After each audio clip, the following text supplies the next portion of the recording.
for the ride. You're in the danger zone. Totally, back row. Here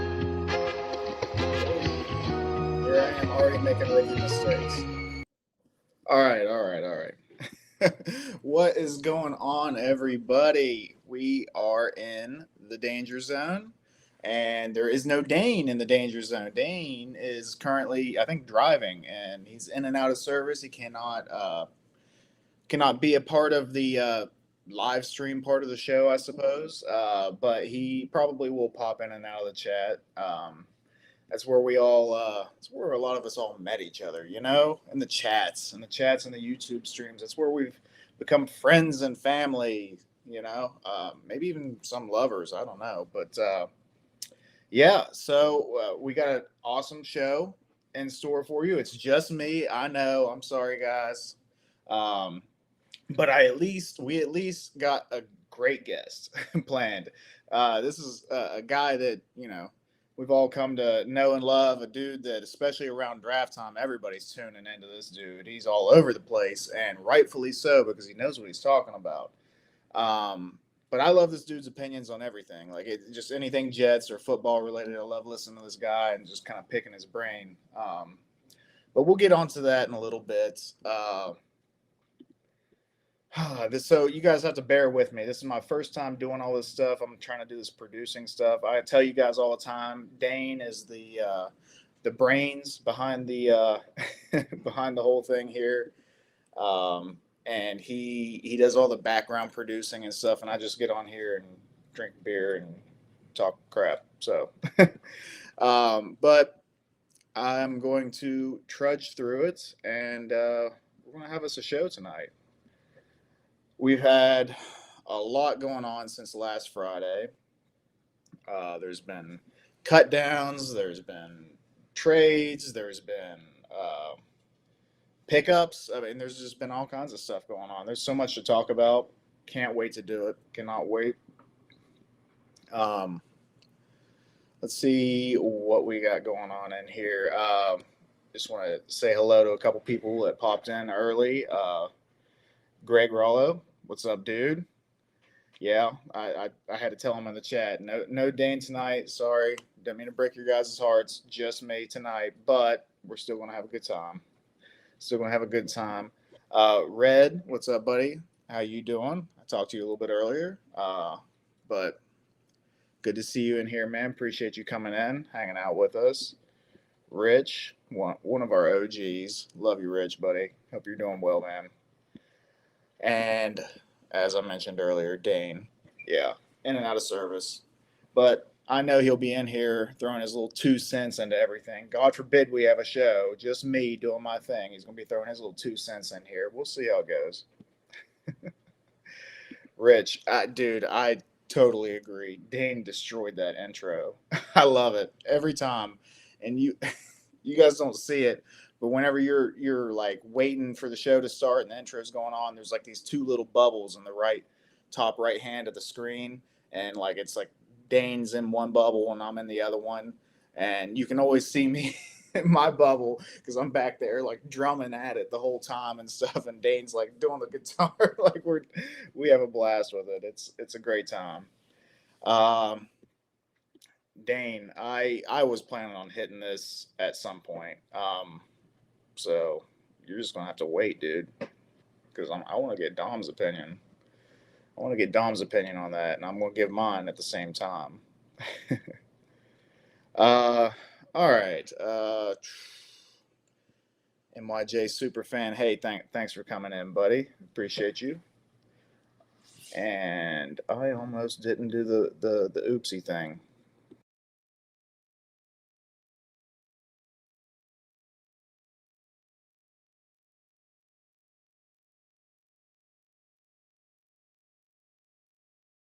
I have no idea how he does this stuff. the muting, unmuting, and typing to people, doing all these different things. My goodness. All right. Scott, you better, buddy. You better bring me a beer. I got one. Actually, I got 12, but I'll take another. Oh, man. All right. So without further ado, I think our good buddy Dom is ready to come on. So, yeah, without further ado, the man with the plan, I got to figure out how to even bring him in. Oh, yeah, I know how. Look at this. Look at me producing.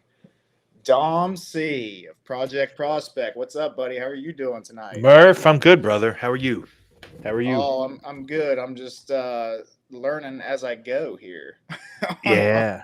on Well, this. listen, I get it.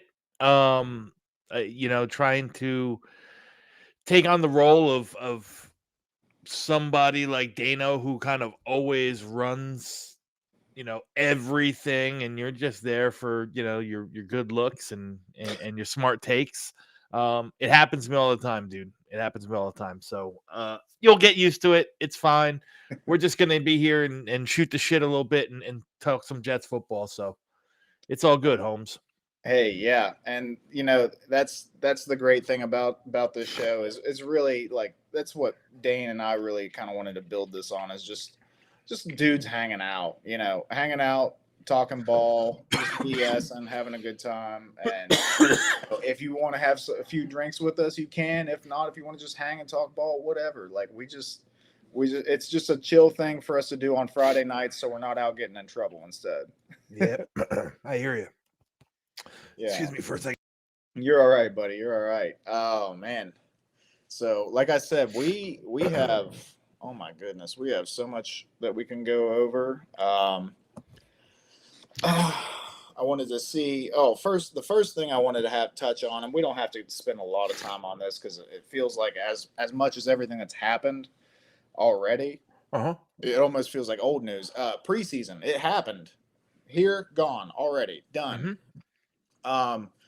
Do you have any general takes or thoughts on the preseason? Anything that surprised you? Didn't anything that you noticed that you might you didn't know before? Just anything in general that you saw out of the preseason that you kind of want to highlight or bring up?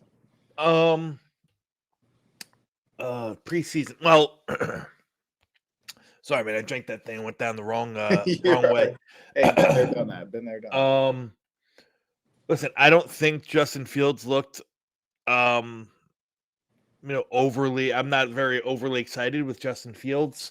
Limited play in preseason. Now, I'm going to hope, as a Jets fan, I'm going to hope that that's just Tanner Engstrom just being super vanilla and not really putting what he wants to or what we're going to run out. Come next week or 2 weeks from now, whenever we're playing Pittsburgh. But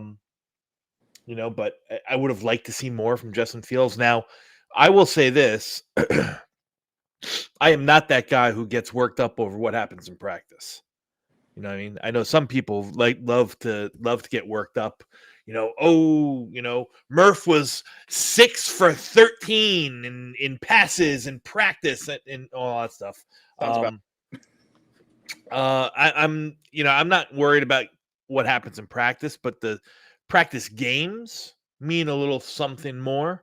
And I don't really, he wasn't on the field much, so I'll take that. But, I don't think he really showed me anything that I could feel confident about him not being the Justin Fields of old. You know what I mean? Like, I got this preconceived notion of what Justin Fields is. I've watched him for 4 years now between Chicago and Pittsburgh. You know what kind of player he's been. You know his tendencies. You know his issues, and he did not prove to me that those issues have been resolved or things of the past. So I'll take that away. If you haven't noticed, Murph, I'm not like I'm a fan and I'm going to root for him, but I am not like the biggest Justin Fields guy. And I hope to be proven wrong, but I just got this little pit in my stomach that ain't going to be so good. I also took from the preseason how kind of on top of the ball our front offices. You know what I mean? They saw something in 3 weeks of practice, along the defensive front. Maybe it had to do with Byron Cowart getting hurt. Maybe it had to do with some other things happening. And they said, listen, we're going to get gassed here in the run. And they went and, they made some moves. You know, and they brought in they brought in two guys who are going to be in the rotation, and Juwan Briggs out from Cleveland and Harrison Phillips from Minnesota.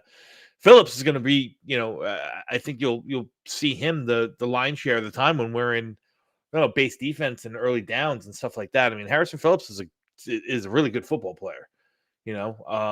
Still under 30 years old. Just 29 years old. Big body.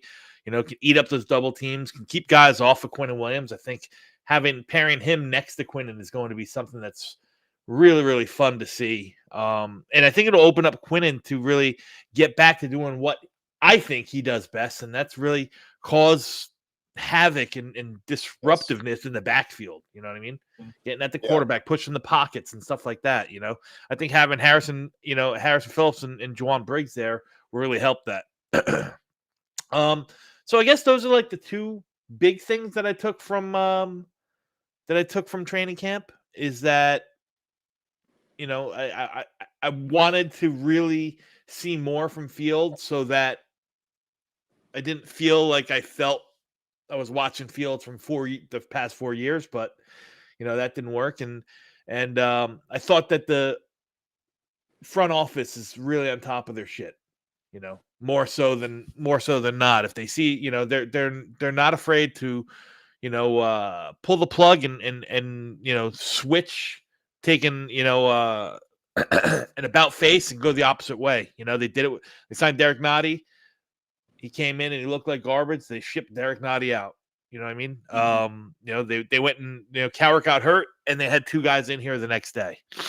So, I'll take those two things from preseason. Yeah. So, I'm gonna say I kind of agree with you. I think like we saw so little of Fields because what we saw of Fields early is we saw a touchdown drive, right? And we saw him do a little throwing, although it wasn't anything super impressive. And then we saw, use his legs. That's how he got the touchdown.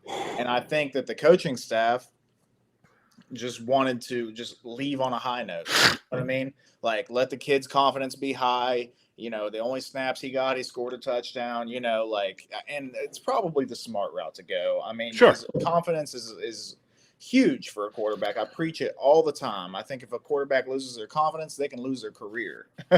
I mean, it's that extensive. But preseason, there's not much to talk about because really, like, there's times we see players. It feels like they go off in the preseason, they still get cut. And then you see the opposite. You see a player that even in the snaps they get in the preseason, they do nothing and they still get a roster spot somehow. And Xavier Gibson. Yeah. And we will be getting into that. So there's not a lot to take away from preseason. We saw our starters out there just a little bit. The backups. I mean, the second and third game were pretty brutal. But it's preseason. We with the exception of Cowart, we stayed relatively healthy. Yeah, which is a good thing. You know what I mean? Through preseason, a couple, banged up people banged up here. I mean, I guess if you want to count Chris Boyd, who was going to be one of our special team aces, mm-hmm. If you want to count him as, we lost him for the year, which we did due to injury, that's fine. But Chris Boyd and Byron Cowart, I think, have been and are replaceable. Yes. We didn't really lose any major starters or somebody that's going to take a lot of snaps on. So you take that any day, any year when you come out of training camp pretty healthy. Yes. And that's an excellent thing. Wasn't even thinking about that, but yeah, that you want health, going into the season at least, because you're going to get injured at some point in the season. There's going to be something going on. So you at least want to start off with 100% of what you need. Another note I wanted to make in the preseason, one thing that did stand out to me was the corners. I liked what I saw out of our cornerbacks. I thought Sauce looks like he's in mid-season form, and he looks like he has a chip on his shoulder. Like he was getting in there on the tackles and everything. Like he was, you could tell like he feels like he has something to prove or something. I don't know. And then even I liked a little bit that I saw to Brandon Stevens. You know what I mean? Stiggers, and not just, not just on defense, but Stiggers was active on special teams. The guy was he was very active on special teams, so I liked seeing that. He's willing to win his roster spot whichever way he can. But yeah, I just kind of liked what I saw out of the corner room. I'm gonna just to kind of touch on that. I agree with that. I think the corner room really, really was able to kind of take everything in from the summer, take everything there with Aaron Glenn, who was a premier cornerback in this league, and really change, change our perception of them. Now, they played a lot, they were in a lot more plays, they played a lot more physical, and a lot of it had to do because of the scheme, right? They're playing a lot more man coverage. Now, people hated a lot of people, I'm not going to say everyone, but a lot of people were very down on the selection of, free agent acquisition, I should say, of Brandon Stevens. He paid too much for him. The guy stunk last year, yada, yada. No denying that the numbers are the numbers. And, he was one of the most picked on cornerbacks in the league last year, but Moochie and Aaron Glenn, identified that, he was really misrepresented and mishandled and kind of misused last year. He's a true press man, cover corner guy. So they had to, get him out of that, off zone stuff and put him in man coverage. And, I think he played very well. Like you said, you identified Sauce as somebody who looked like he was ready to go. Stiggers looked ready to go. A.Z. Thomas, even when he was, he missed a little bit of time for a shoulder injury, but he had his moments. Like, these cornerbacks are going to get up in your face. They're going to get nasty. They're going to fight you. They're going to hand fight you. They're going to fight you all the way down the field. They're going to play with a little bit more intensity. They're going to play with a little bit more attitude. And that's what I think. That's kind of the mindset that you have to be a press man corner in the NFL. And Aaron Glenn's going to get that out of them. You know what I mean? So I think the cornerback room is probably our strongest room, all said and done, on the team. When you talk about not only the starters but the depth as well, that's probably our strongest room in the entire team. Because not only do you have A.Z. Thomas, obviously Michael Carter's your nickel back, but you got guys that can also come down and play the nickel if you need it. And Malachi Moore, Tony Adams, Isaiah Oliver. So you have some extra depth there, and then you got, we don't talk about Jordan Clark, who's on the practice squad. I thought he played really, really well during the preseason. He's a little bit undersized, but, so was Michael Carter when he came out of Duke, and Jordan Clark out of Notre Dame, needs to probably spend a little bit more time getting the weight room a little bit, but, instinctually, he's there, like mentally, like he gets the game, and then just today they signed Corey Black off, as to the practice squad, who was a Giants draft pick this past spring. Again, another kind of cornerback in the mold of Aaron Glenn, long armed, physical man press cover boundary cornerback, a guy that can develop, that has starter development in him. You know what I mean? So to give a little context, just from some of the things that I read and heard, because I was going to get into that, and we can just go ahead and do it now. Corey Black was a 7th round draft pick to the New York Giants. Looked at by a lot of people around the league as a steal in the 7th round. I think maybe Zerline had him in the 5th in his mock draft. A lot of guys had him around that range, 5th, 6th, whatever. So it sounds like the guy has a good bit of potential. So a lot of people were kind of lit up about it, excited about it. Well, we have a deep room. It's tough to get in here. The Giants waited a day after the 53. He made the 53. They waited a day, cut him, and then thought that they were going to be able to bring him back after he cleared waivers.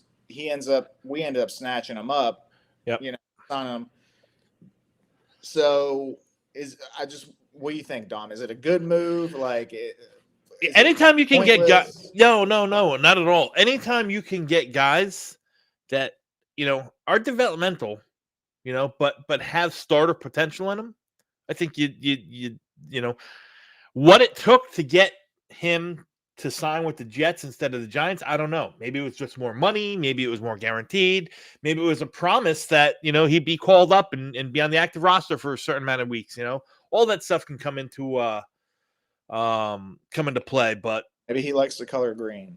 Maybe he likes the color green. Maybe he wanted to learn from, listen, maybe he wanted to learn from guys like Aaron Glenn and Dre Bly, our CB coach, who both played in the league. Yeah. Dre Bly was a good player in his own right.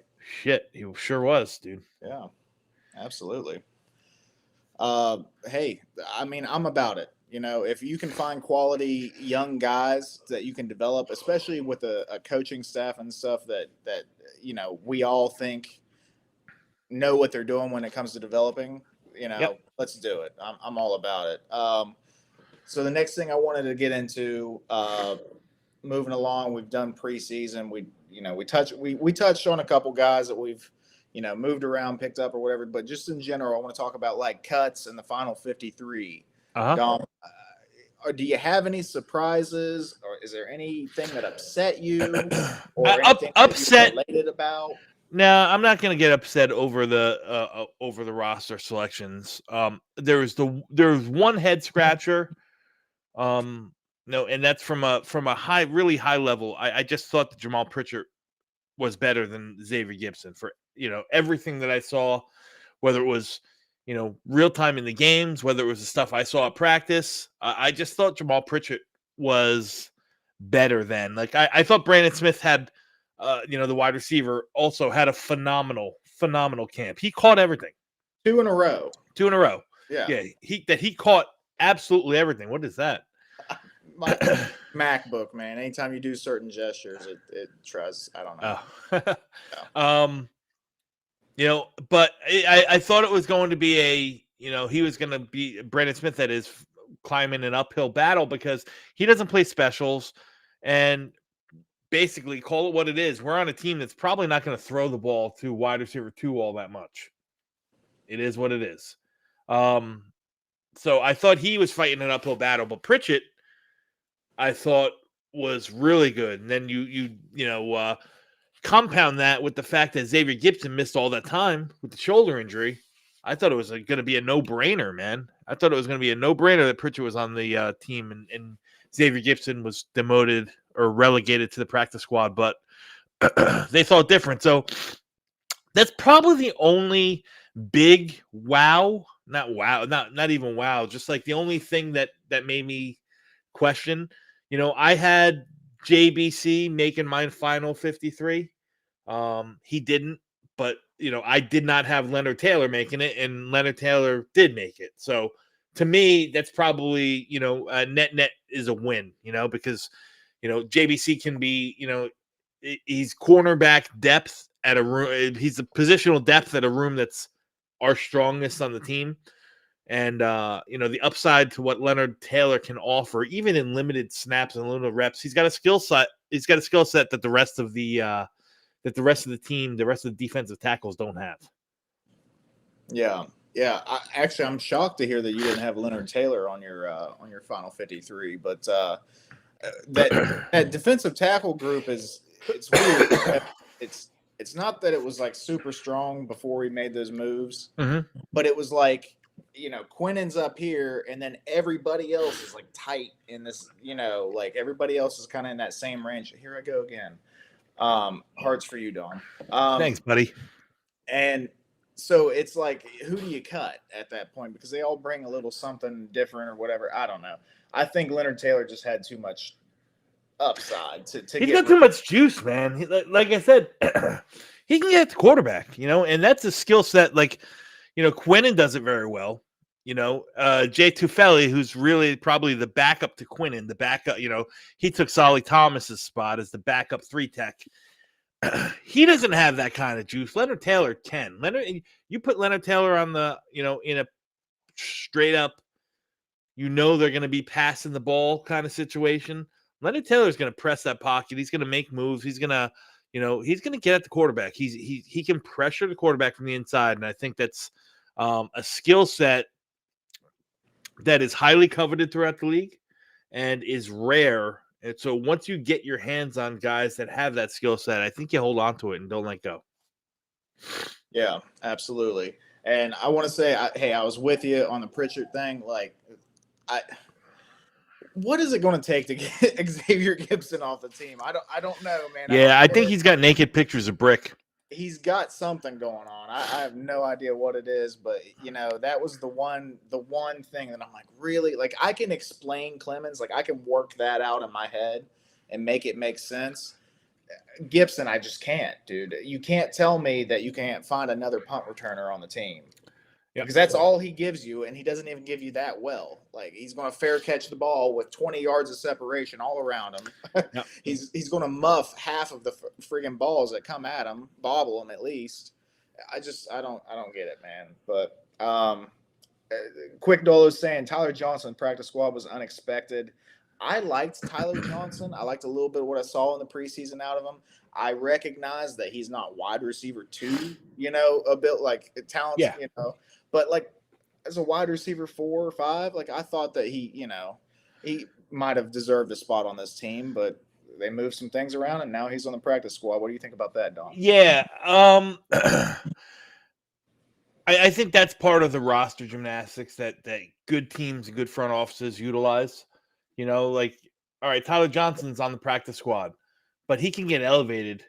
It's not that he's not going to play. He can get elevated at any point as a vested veteran and brought up and be active and still be one of the things. Now, the Jets don't have to guarantee his salary now that he's not on the 53-man roster. So I think that he'll be utilized a lot. I think there's going to be certain times where maybe they want to carry an extra receiver and maybe you bring down one of the tight ends or, you deactivate one of the tight ends and go with 3 tight ends and 6 receivers. I think for Pittsburgh, you're probably going to see all 4 of the tight ends playing as long as, the new kid that they got there from Indianapolis can get acclimated. I think that you'll probably see, that's a situation where I think you'll probably see all 4 of the tight ends active. And maybe, somebody on the defensive side is inactive. I'll just say, Malachi Moore or something like that. Quantez, not Quantez because I think he's going to be the gunner, but you know what I'm saying? Like, most of the time, depending on the game plan that Engstrand puts in, if he wants an extra boundary guy, he'll just call Tyler Johnson up. So I don't think that that's going to be a issue. I'm hoping that we figure out that there's a guy that can return punts on the 53 so they can maybe, get Xavier Gibson off and put Tyler Johnson up there full time or, have that spot open for somebody that, maybe, gets jostled loose or for a free agent that we don't know about or something like that. You know what I mean? So I don't know. We'll see what happens. But Tyler Johnson is a fine player. He's not wide receiver 2. He's probably closer to wide receiver 4. But, the Jets got Garrett Wilson and a bunch of 3 and 4s. That's what they got. A bunch of 3, 4s, and 5s. So. Oh, yeah. Yep. Hey, and I wouldn't be upset at all of them experimenting with Nwangu back there because that dude is electric. Every time he touches the ball, I think that he is one of the few elite returners in the league. And I think that if you gave him enough practice back there, he could excel at that too. But so that was one thing I wanted to mention. 3 safeties. Dane and I did a final 53, and we had 3 safeties, but we thought that was a bit of a hot take at the time. But I guess we're on to something there. Well, I mean, technically they're counting Isaiah Oliver as a safety. So technically, by letter of the law, they got 4 safeties. But okay, well, I'm thinking the versatility is what did that. And it seems like they went heavy on trenches. Yeah. Light on wide receiver, but it's looking heavy on tight end now. So, I mean, it's spelling out run heavy team. Run heavy team. Yep. I think, I mean, with your quarterback, that's what you're going to have to expect. That's what you're going to have to expect. You're going to have to, you know, this is going to be old school early 1990s ground and pound. That's what it's going to be. Yeah. Yeah. And I'm with you, man. I like Fields as a person. I like him as a player in college and stuff. I think he's got all the talent in the world, but I don't think that kid's got it together up here to do it, you know. And it's not really even a detriment against him because, you know, how many players do, how many quarterbacks that come in the NFL actually do? It's a very, very, very small percentage, 0.00001% actually it clicks for. And you know, so it's not anything really against the kid. I like the kid, and I hope he does do well. Like you said, Dom, we're Jets fans, dude. If he's throwing for 400 and running for 75, and he gets 4 touchdowns a game between running and throwing, like we're gonna be elated. I'm elated. Absolutely, I'm elated. Yeah, we're gonna be lit, man. So, yeah, as far as the final 53, there wasn't too many surprises.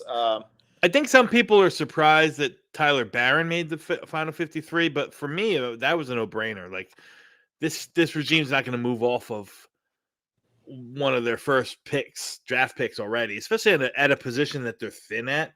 You know, it's not like, you know, yes, Eric Watts was cut in place of Tyler Barron, but those are 2 different skill sets, and you have Eric Watts' skill set already in Michael Clemens. You know. You are hoping that Tyler Barron can give you a little bit more juice off the edge. That's what the hope is. I know Braden McGregor's here already. I don't think Braden McGregor's that big juice off the edge. I think he's here more so for what he can do on special teams, more than Eric Watts. So you know, the edge group is worrisome to me. We don't know what Jermaine Johnson is. You know, I love Jermaine Johnson, one of my favorite players on the team, one of the more stand-up guys that you'll ever meet, that I've ever met. But the reality is we don't know what he's going to be coming back from that Achilles. So you got one guy right now on the outside that we know can press the quarterback, and that to me is a concern. So you're hoping that Tyler Barron, if he sees any reps, if he's active on game day, that he can do that, because the rest of the edge room's probably not going to. Well, hopefully we can make up for it on the interior, you know, and we'll get into a little more about that here in a bit. I did want to ask one last thing about the final 53. Do you have any comments on Malachi Corley? Do you think maybe we should have gave it another year, or was it time? What do you think? Yeah, I don't know, man. I think it's disappointing that you spend, you know, a high 3rd-round pick on a guy, and he can't even see the field. He had more number changes on his jersey than he did receptions, which is kind of crazy if you think about it. So it's sad that it happened in year 2, but 2 training camps he did not show much. Forget about, and then you tie that, in with the fact that his attitude, they say for 2 different regimes right now, they said that his attitude was lackluster. Really wasn't a team first guy, this, that, and the other thing. So maybe it was just better that he kind of, you just cut your losses, lick your wounds, and let him figure it out elsewhere. Yeah, I mean, I was hoping that with a new regime, like, they would be willing to give him a chance and this and that, because I had my reservations about, like, we saw with that Saleh regime, like, they had their players, man. Yeah, they stuck with them, and they, like, if you were in the doghouse, you were not getting out of the doghouse, and that's just kind of how that felt. So, I just think that I was hoping, that maybe the new regime will give him a chance and stuff. Yeah. But at the same time, like, if you're talking about attitude issues and work ethic issues, things like that, like, if you're talking about that stuff and it's not 1 but 2 different regimes that are noticing it, all right, hit the bricks, man. Yeah. We don't have time for you. We don't have the roster spot for you. And they gave him a chance. They had him out there on returning duties, trying him out here and there. Well, a lot of the gripes from what I heard from this staff was on numerous times that he refused to go out on specials because he thought he didn't have to, since he should have been one of the starting receivers. That he shouldn't have to prove himself on specials. Wow. Yeah, it's kind of Yeah. crazy. Kind of crazy. Sounds pretty special to me. So, all right, we'll move past the final 53 because we have even more things that have happened that we need to talk about. We had 2 trades for defensive tackles. Yep. Right. Juwan Briggs, Harrison Phillips. Mm-hmm.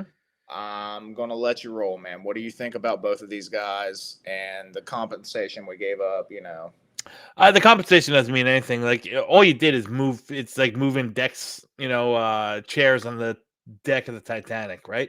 Yeah. I think you 4 draft picks or 3 draft picks left in New York to go to the other teams, and 2 draft picks came back. So, you might have moved down or up around in a couple of them. No, I'm sorry. 1, 2, 3, 4 draft picks left, and 3 came back in all the moves. And that's in the 2 moves that we traded 4 defensive tackles, and the one that we traded Derek Nottie out. So yeah, we in net we lost 1 6th round pick, in which we had 4 of them. So I think we're fine. But yeah, like I said, I think that they identified something that they tried to fill during the free agency. I'm sure Nottie not really playing up to par, for Darius Mathis not really playing up to par, and then the Byron Coward injury.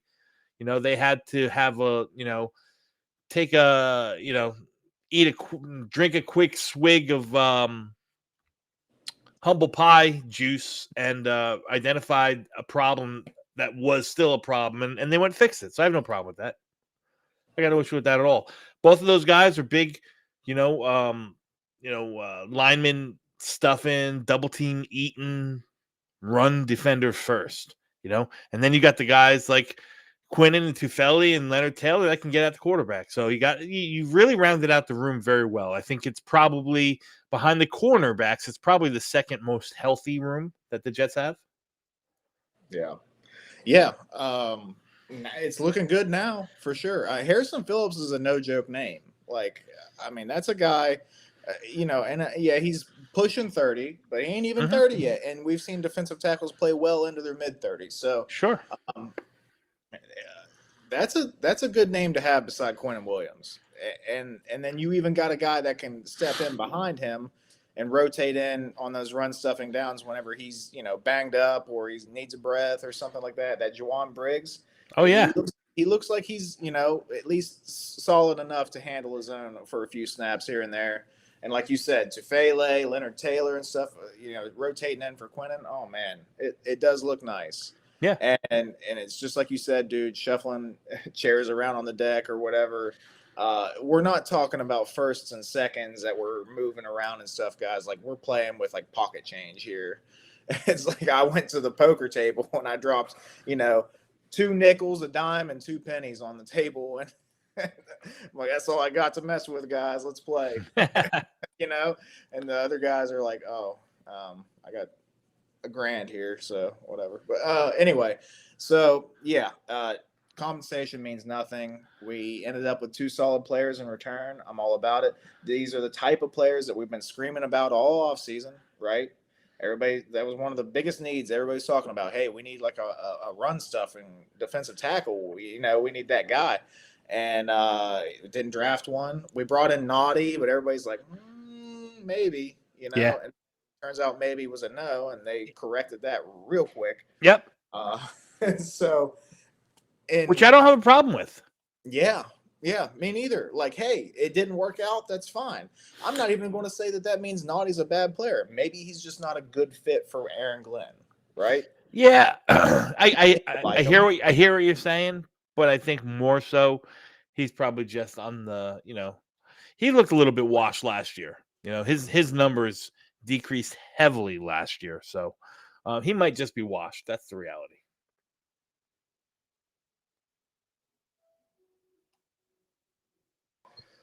Sorry about that. Oh, good. So yeah, he probably is, to be honest. It was worth taking the flyer on him, and Absolutely. no harm, no foul. It's just and you touched on this earlier, dude. I love the way Muji moves. Like, he is not afraid to address something if he feels like it needs addressed. Like, he Yep. feels, I don't want to say like aggressive, but definitely not afraid to put that foot forward, and take that step that he needs to do. And I love that, man. Just from what we're seeing, it really feels like it feels like he's somebody that's not going to mess around whenever something needs done. Yep, I agree.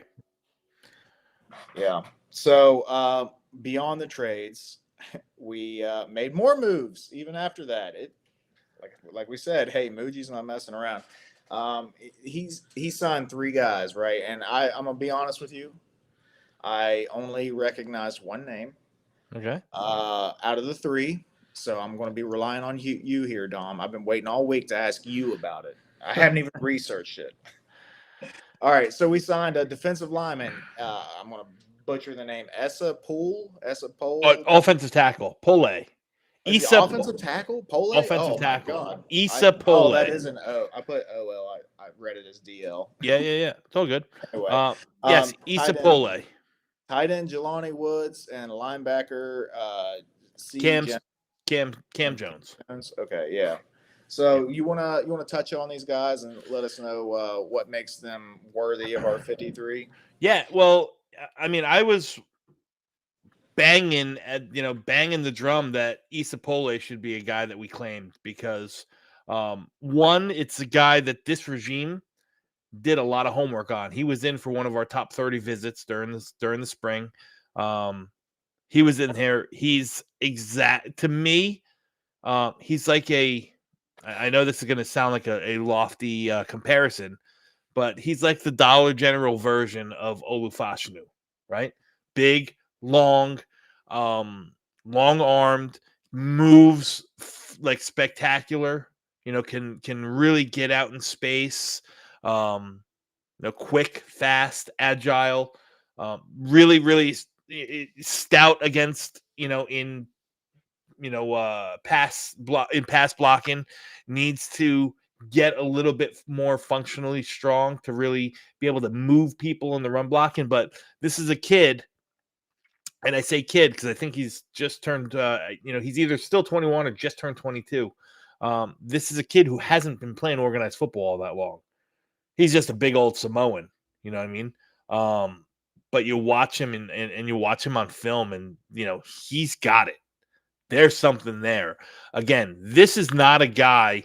Issa Pole is not a guy that's probably going to be active all that much, barring major catastrophe and injuries to our offensive tackles. It's probably not a guy that's going to be active all that much, But it's a guy that you're going to keep on the 53 because next year, you lose tackle 3 and tackle 4 that are currently on the roster right now in Chuk, Okorafor, and Max Mitchell. They're off the roster. So you're hoping, again, Issa Pole is one of those guys similar to Corey Black where they're development pieces, but they're starters that need to develop. They're not just depth guys.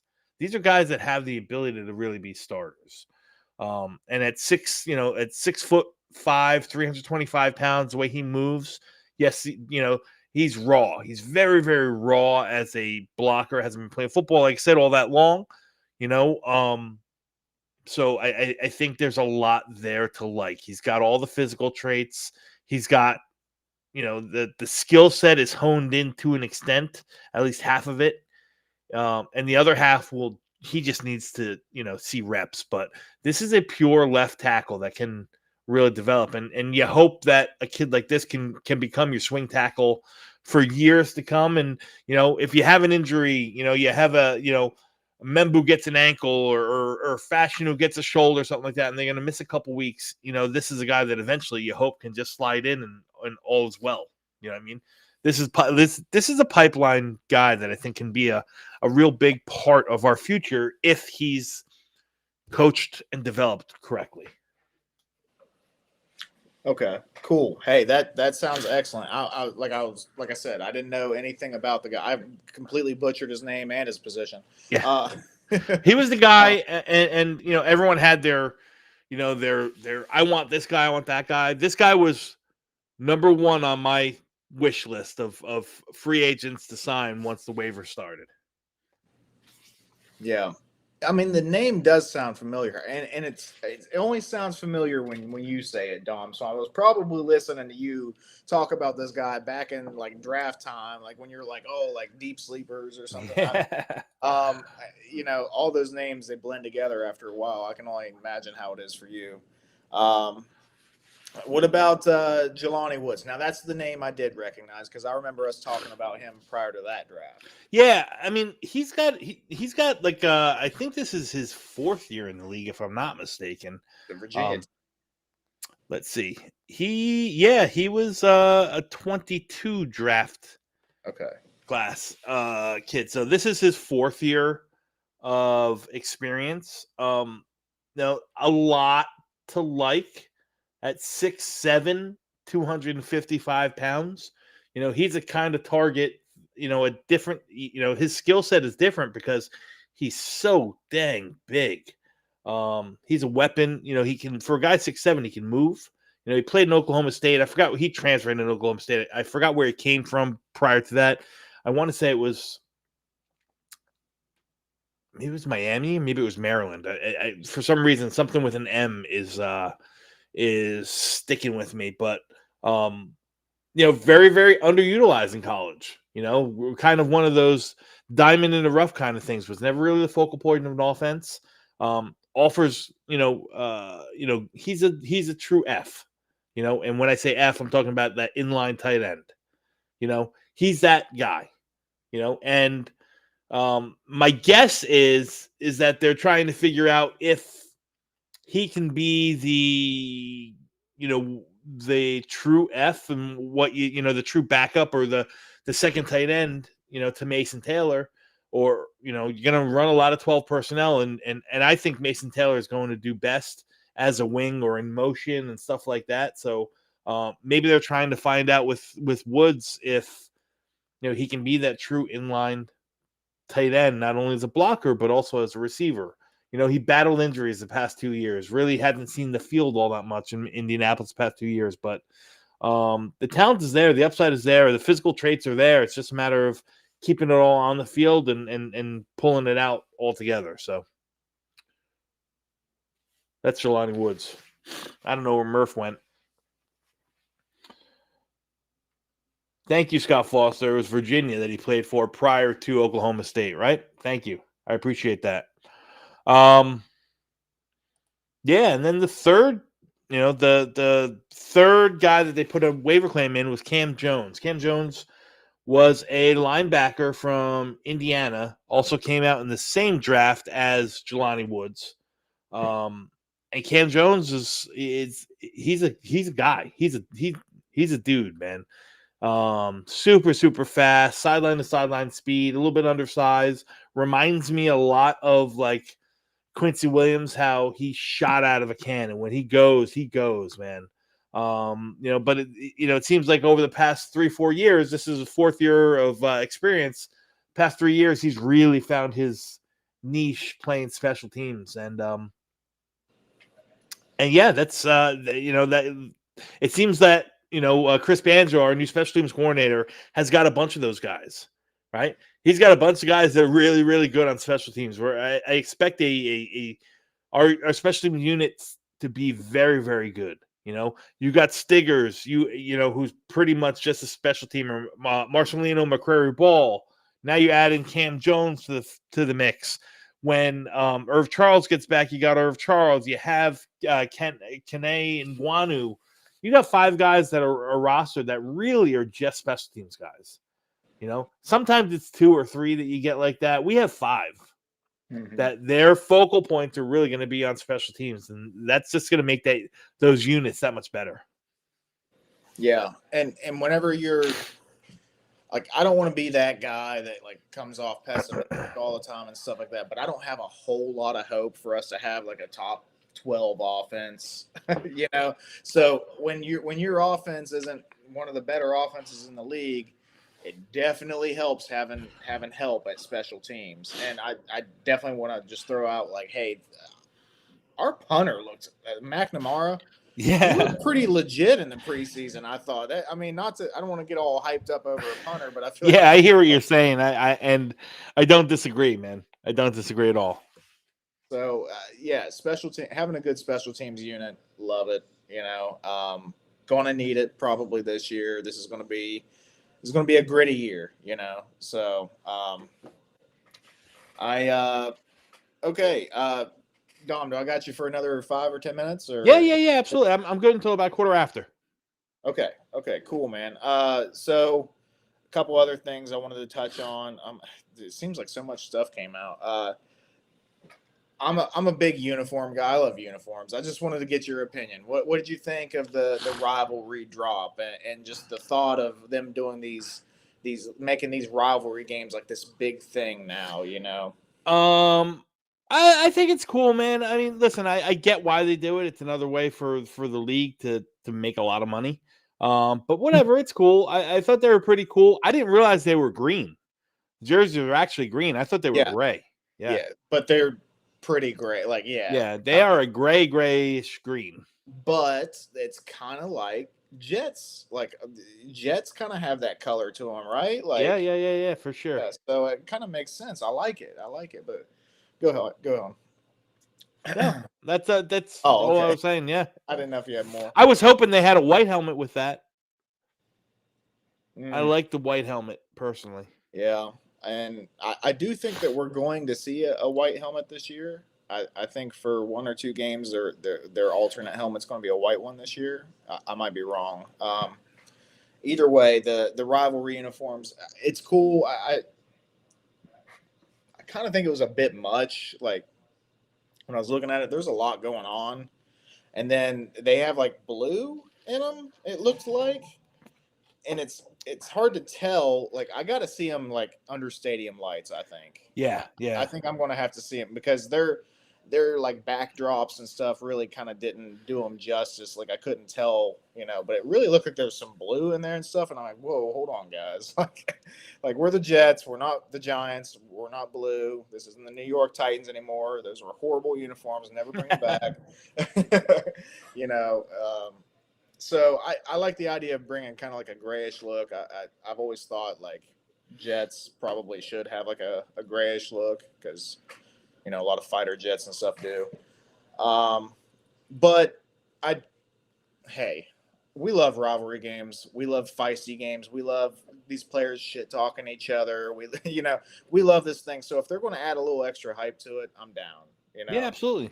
And we're playing Miami, I think, in that game. So, you know, it'll be spicy, and I like it. So, yeah.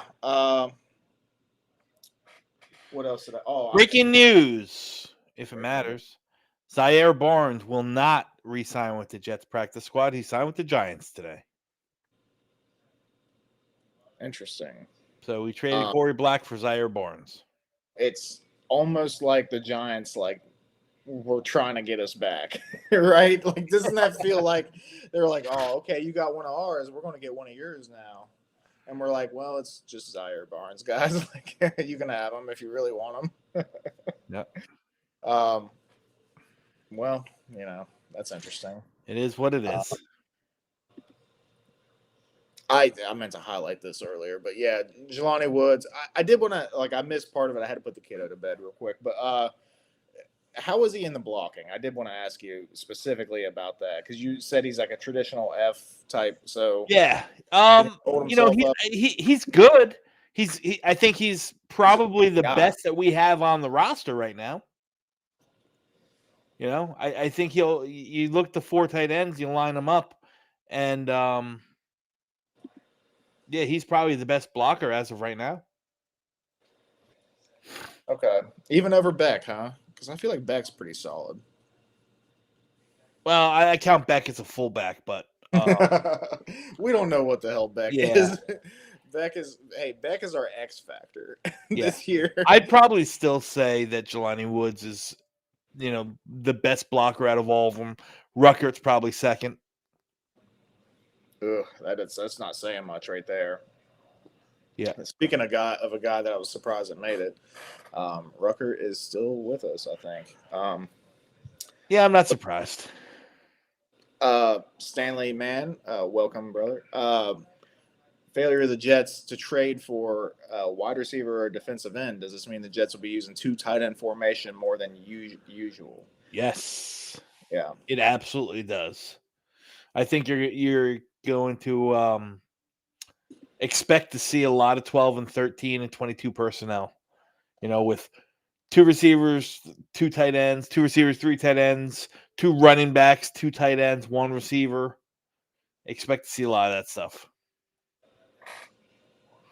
Yeah. Like 1980. Like 1980, man. Definitely be a lot of 2 back sets too, I think. Yep. They're going to have Brees and Braylon out there, and Brees probably going to be going out wide a lot, and Braylon's going to be hanging backfield. I don't know. It's going to be interesting to see. It's definitely going to look different than last year. I just hope that Engstrand, like I'm hoping that we get a little flair, a little spice out of him. You know what I mean? Like I don't know. The Nate Hackett, Todd Downing experiment last year, it just felt awful. It felt like we were like 8 years behind or something, like, didn't it just feel, I don't know, felt so, I don't know, basic, and I don't know. Any thoughts on that, Dom? I think Tanner Engstrom is the probably the most important focal point of this 2025 season. He needs to figure out how to put guys in the best position to excel. The deck is stacked against him.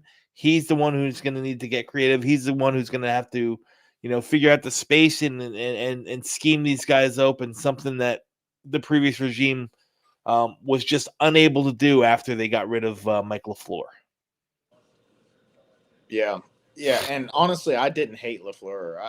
I thought we had something with LaFleur. I think he just, being like, I thought LaFleur. I thought LaFleur stunk until he was gone, and the Nate, the Martini Nate experience came about us. Yeah, so. Exactly. It's like you don't know what you got until it's gone, huh? That's right. Excuse me. Yeah, so Engstrand, I agree 100%. The thing that breaks my heart the most is because if we have a stud in Engstrand, if he knows what he's doing and he's successful, we're only going to have him for 2 years. I think you're going to have him. Yeah, I think you're looking at a 2 to 3 year window for him anyway. He's either going to be really bad and he falls on the sword and they get a new offensive coordinator, or he's going to be really good and he moves on to get a head coaching job somewhere. So I, for one, am tired of shuffling offensive coordinators like I do underwear. This is insane. I'm over that. We'll touch on a few more chats and I'll let you roll here, Dom. Yeah, sure. Jets Worldwide Snowball in the chat. What's up, buddy? How often does Dom think we're going to use Beck? I think you're going to see him a lot. Like I said, I expect this to be a really run dominant flow of offense, especially week 1.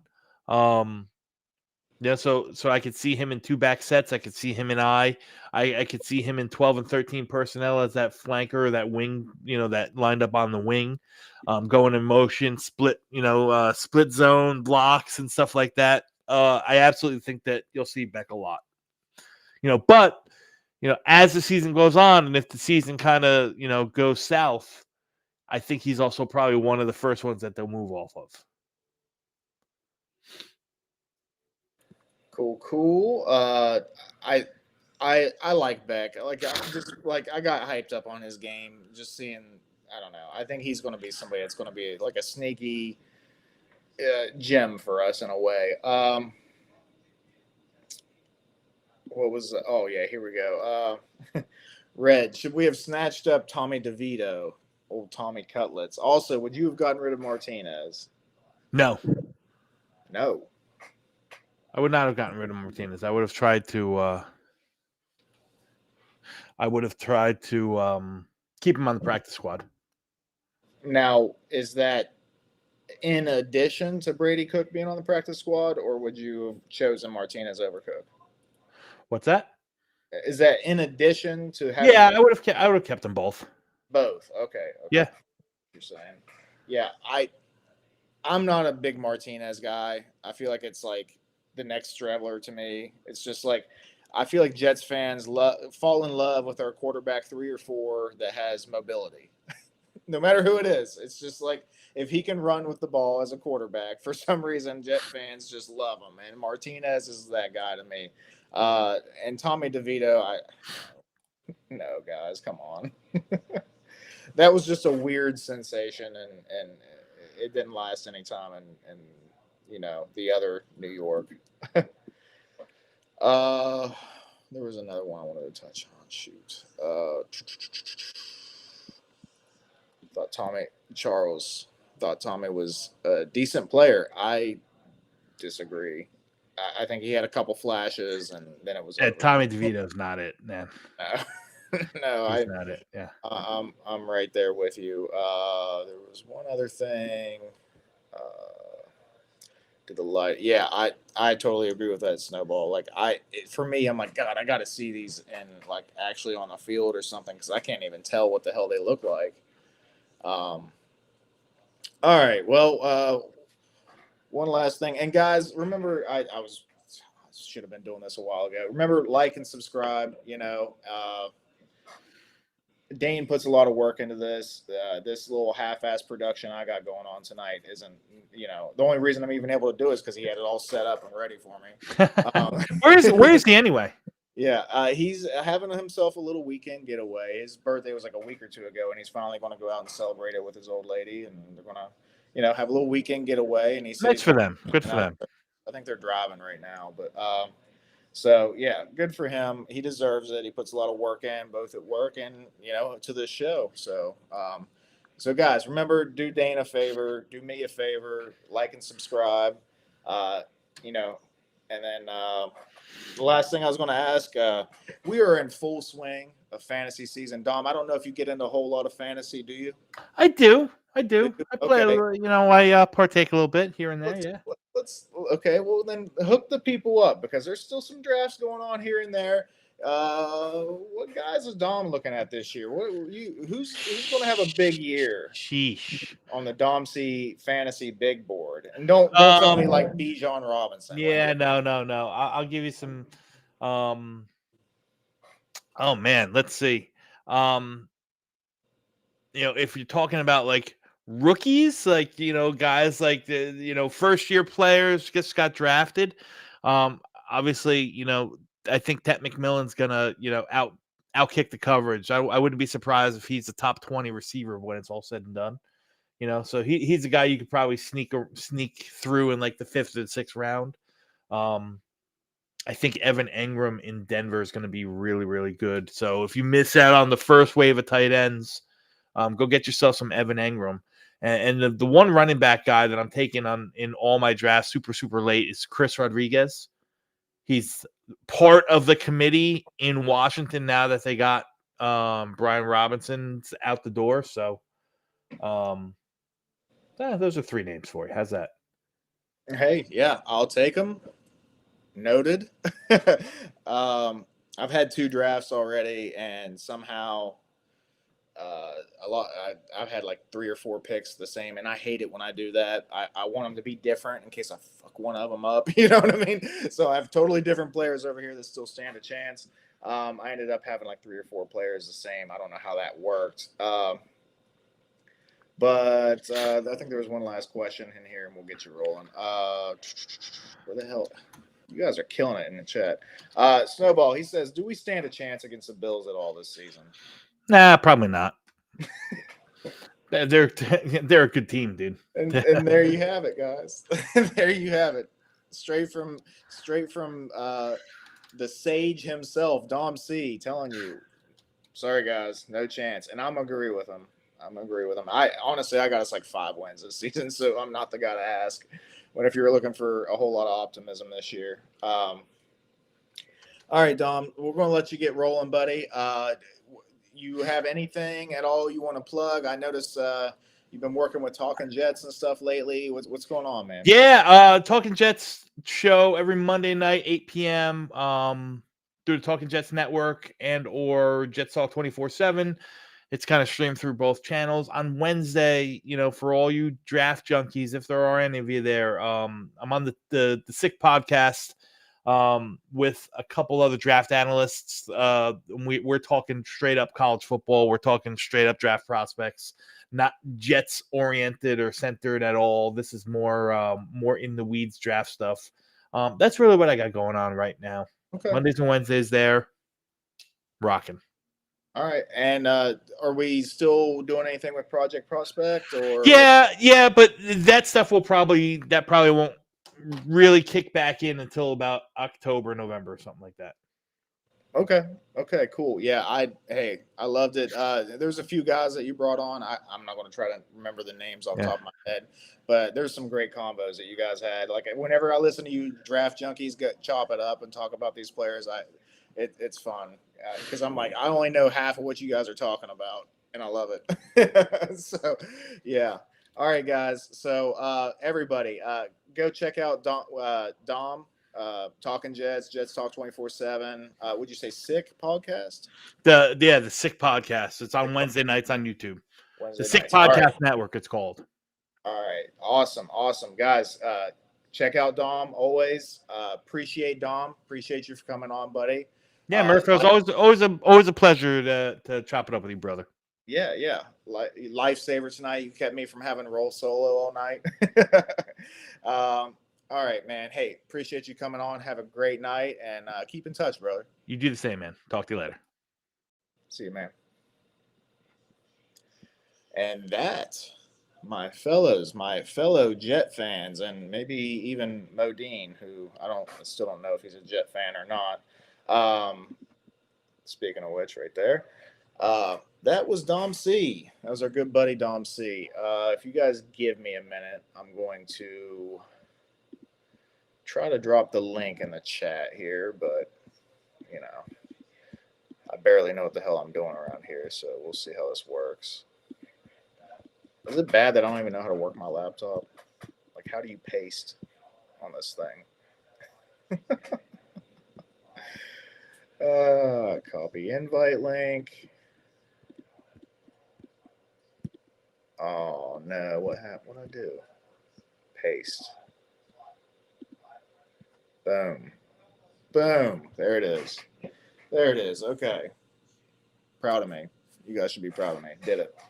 Wow. Anyway, yeah, so Dom came in, killed it. Does his thing.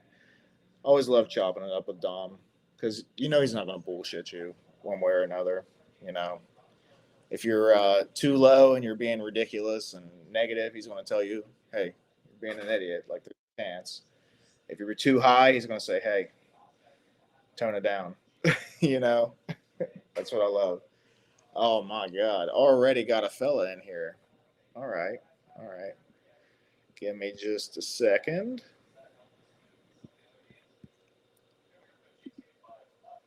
All right. We're not messing around tonight. We're just back to back. Charles, how are you doing, buddy? You doing all right today? Good. Yeah, about my Tommy DeVito comment, I wasn't trying to troll or anything, but I haven't seen a whole lot from the guy. I remember my most fond memories of him was against the Packers, which I thought was very impressive. But then again, he didn't really play a whole lot for the Giants, so that's all I'm just going with. But I know Giant fans like him, so it is what it is. But yeah, I'm Adrian Martinez. Yeah, I do agree. He did somewhat remind me of Strevler, but guy that can actually throw the football somewhat. I didn't think Strevler could really throw the football that much, to be brutally honest. Yeah, Martinez had a bigger arm for sure. But as for LaFleur, I'm glad you guys brought him up. I thought LaFleur had some talent, creativity. It just worked better when we had Mike effing White as our quarterback. And I think it's still a backup on Buffalo, which is interesting. I kind of missed the dude, but it is what it is. Yeah, Buffalo, they're a good team. They're a very good team. I know, screw the Bills. They're our arch rivals. Blah blah blah blah blah blah blah blah. But they are a damn good football team, and especially with the reigning MVP Josh Allen at the helm. So, I know a lot of you guys are expecting 5 wins or predicting 5 wins, but I think we can get at least 10. I know it sounds. Look, At man. least. Look, Hey, I know it may sound ridiculous to some people, but the Steelers. I think we have a much better chance of beating the Steelers than what people think because Aaron Rodgers, he was very inconsistent last year. I know he threw for over 3,000 yards. I know he threw for nearly 30 touchdowns and all that, but he didn't always pass the eye test. He didn't always pass the eye test. He was inconsistent at times.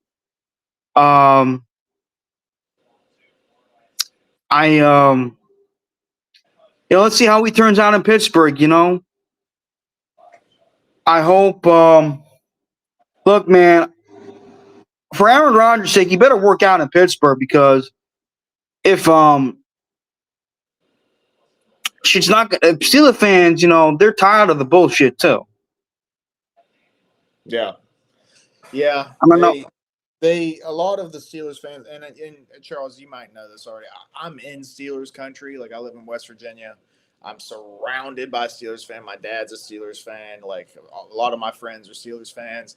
Most of them didn't even want Rodgers because they knew the bullshit that was going to come with it. And I'm not an Aaron Rodgers hater necessarily, but like the dude is a polarizing guy. Like he brings more to the table than just football. And even the football that we've seen from him recently was subpar compared to what you expect from a guy like him. So yeah, the Steelers fans, they're over it, man. They're over having these 9-8 seasons and barely squeaking into the playoffs and stuff like that. And if Rodgers Oh, you ain't, live in West Virginia? I didn't know that was Steelers country. I didn't know that. I know Dano, shout out to him, lives in Pittsburgh, lives close to Pittsburgh. So, look, did. man. He moved out west though.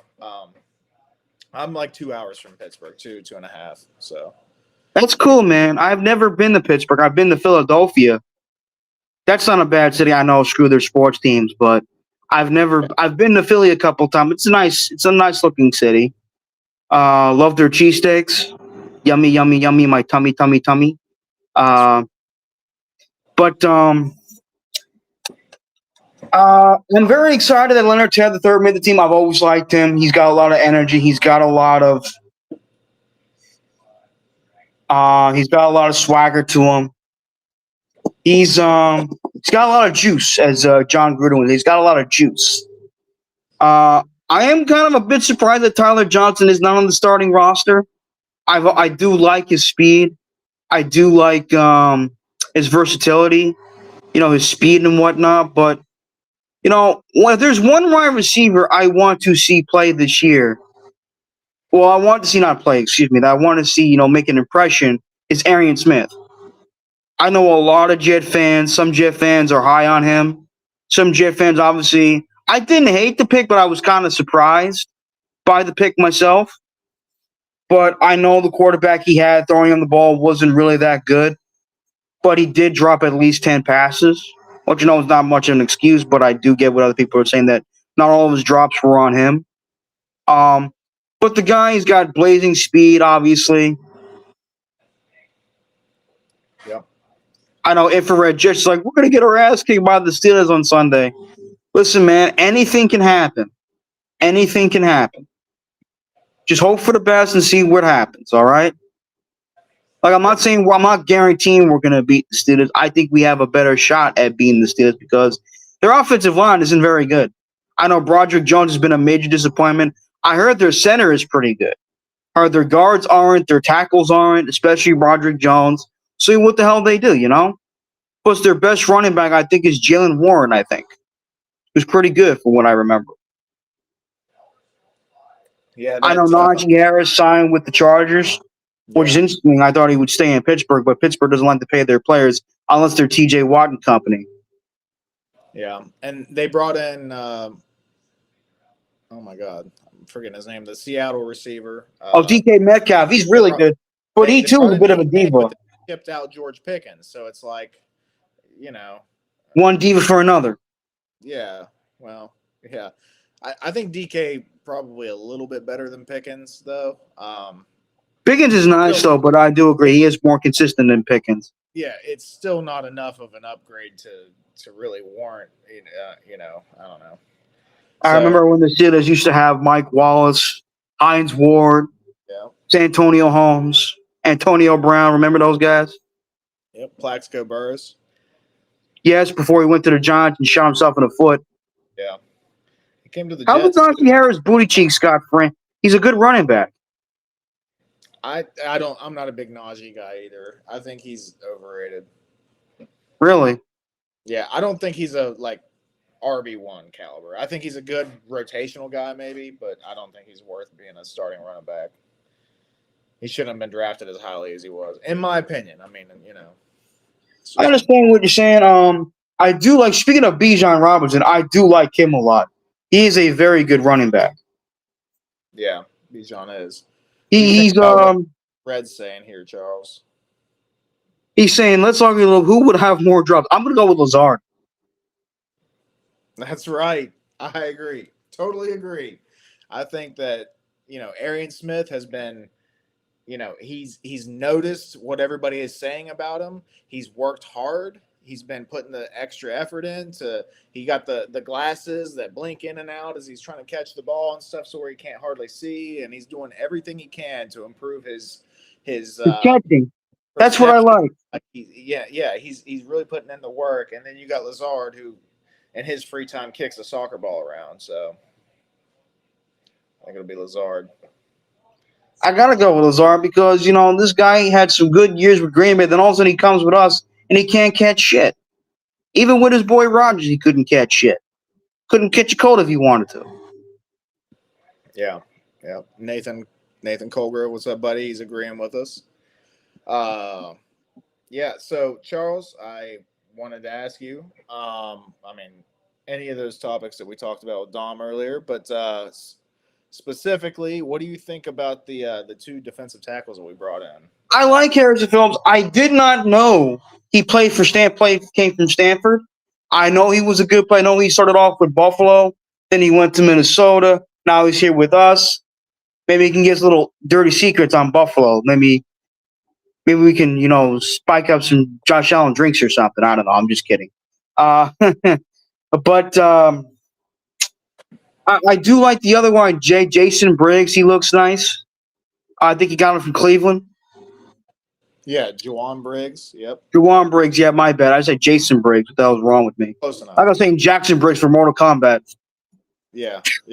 Jax. Yeah. Juwan Briggs.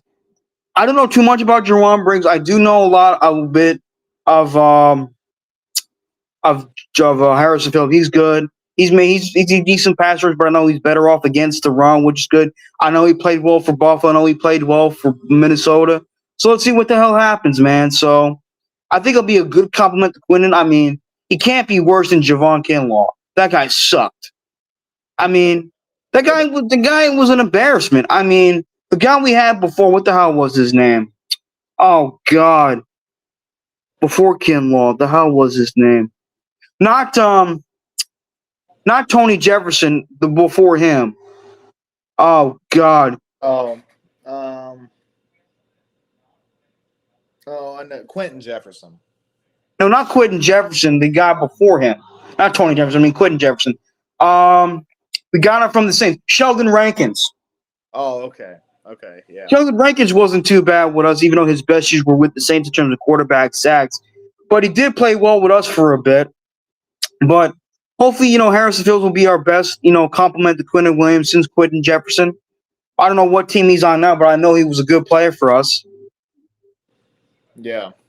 Yeah, I don't know what happened to Quentin Jefferson. The Browns signed him that following year, and then I haven't heard anything since. So, but same here. So we'll see what the hell happens. Yeah.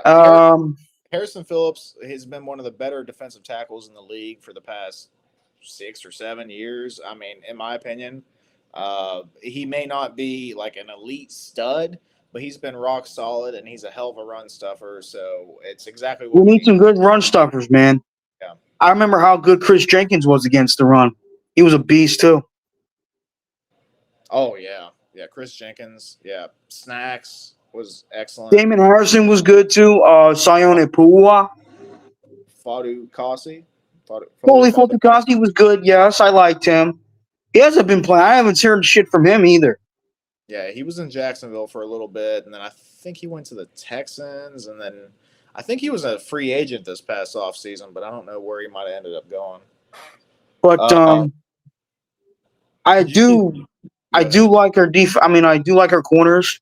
I know AZ Thomas is not playing right now. I know Sauce is really good. We know we got Brandon C. Let's see what the hell he does.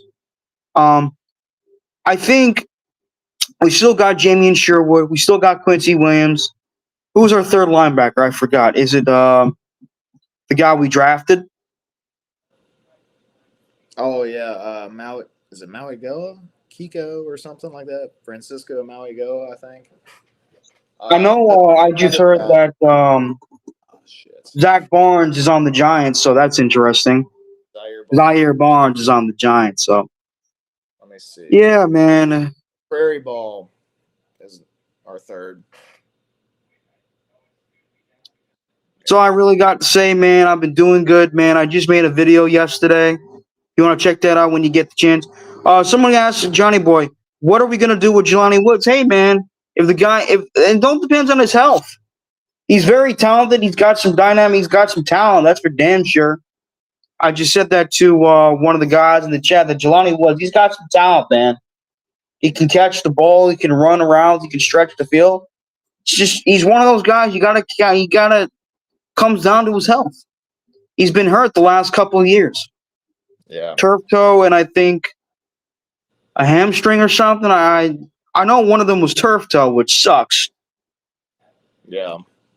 But it all depends on his health, man. So let's see what the hell happens. Depends on Engstrom too, right? Like, can he utilize him properly? You know. I do like some of the play calling. Not all of it, but some of it I like. But we'll see what the hell happens, you know? Yeah. Yeah.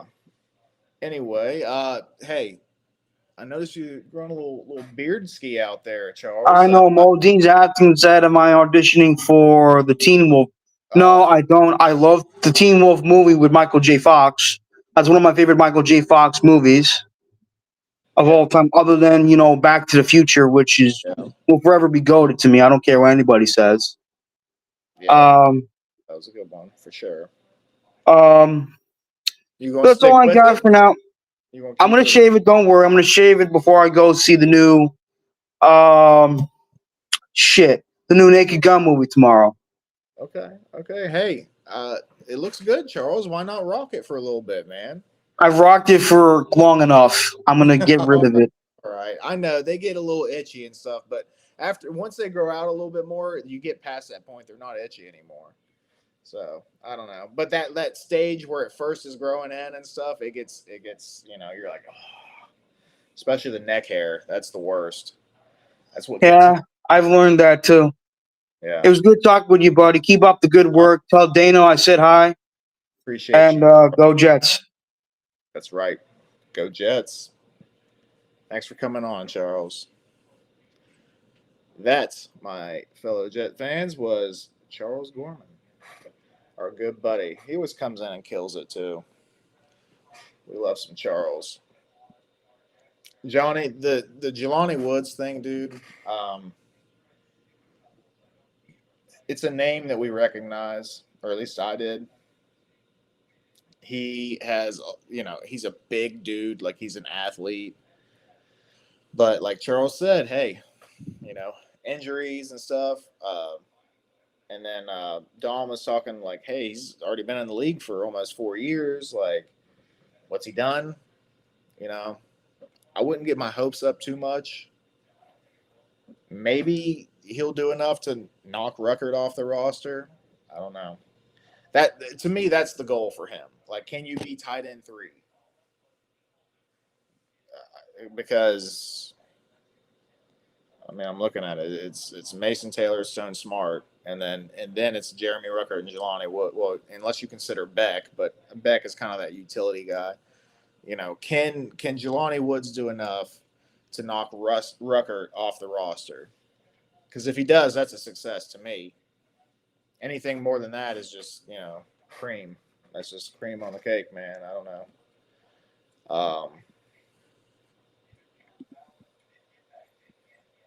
Johnny in here throwing all kinds of questions. What's up, Johnny? Love you, buddy.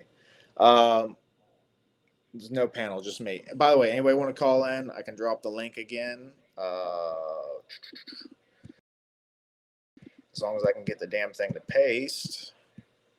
There we go. I'm getting better at this. Wow. Anybody wants to call in and BS? We'll hang out for another half hour or so, and then probably call it a night, unless you guys get me going. What's the obsession with the QB3? I don't get it.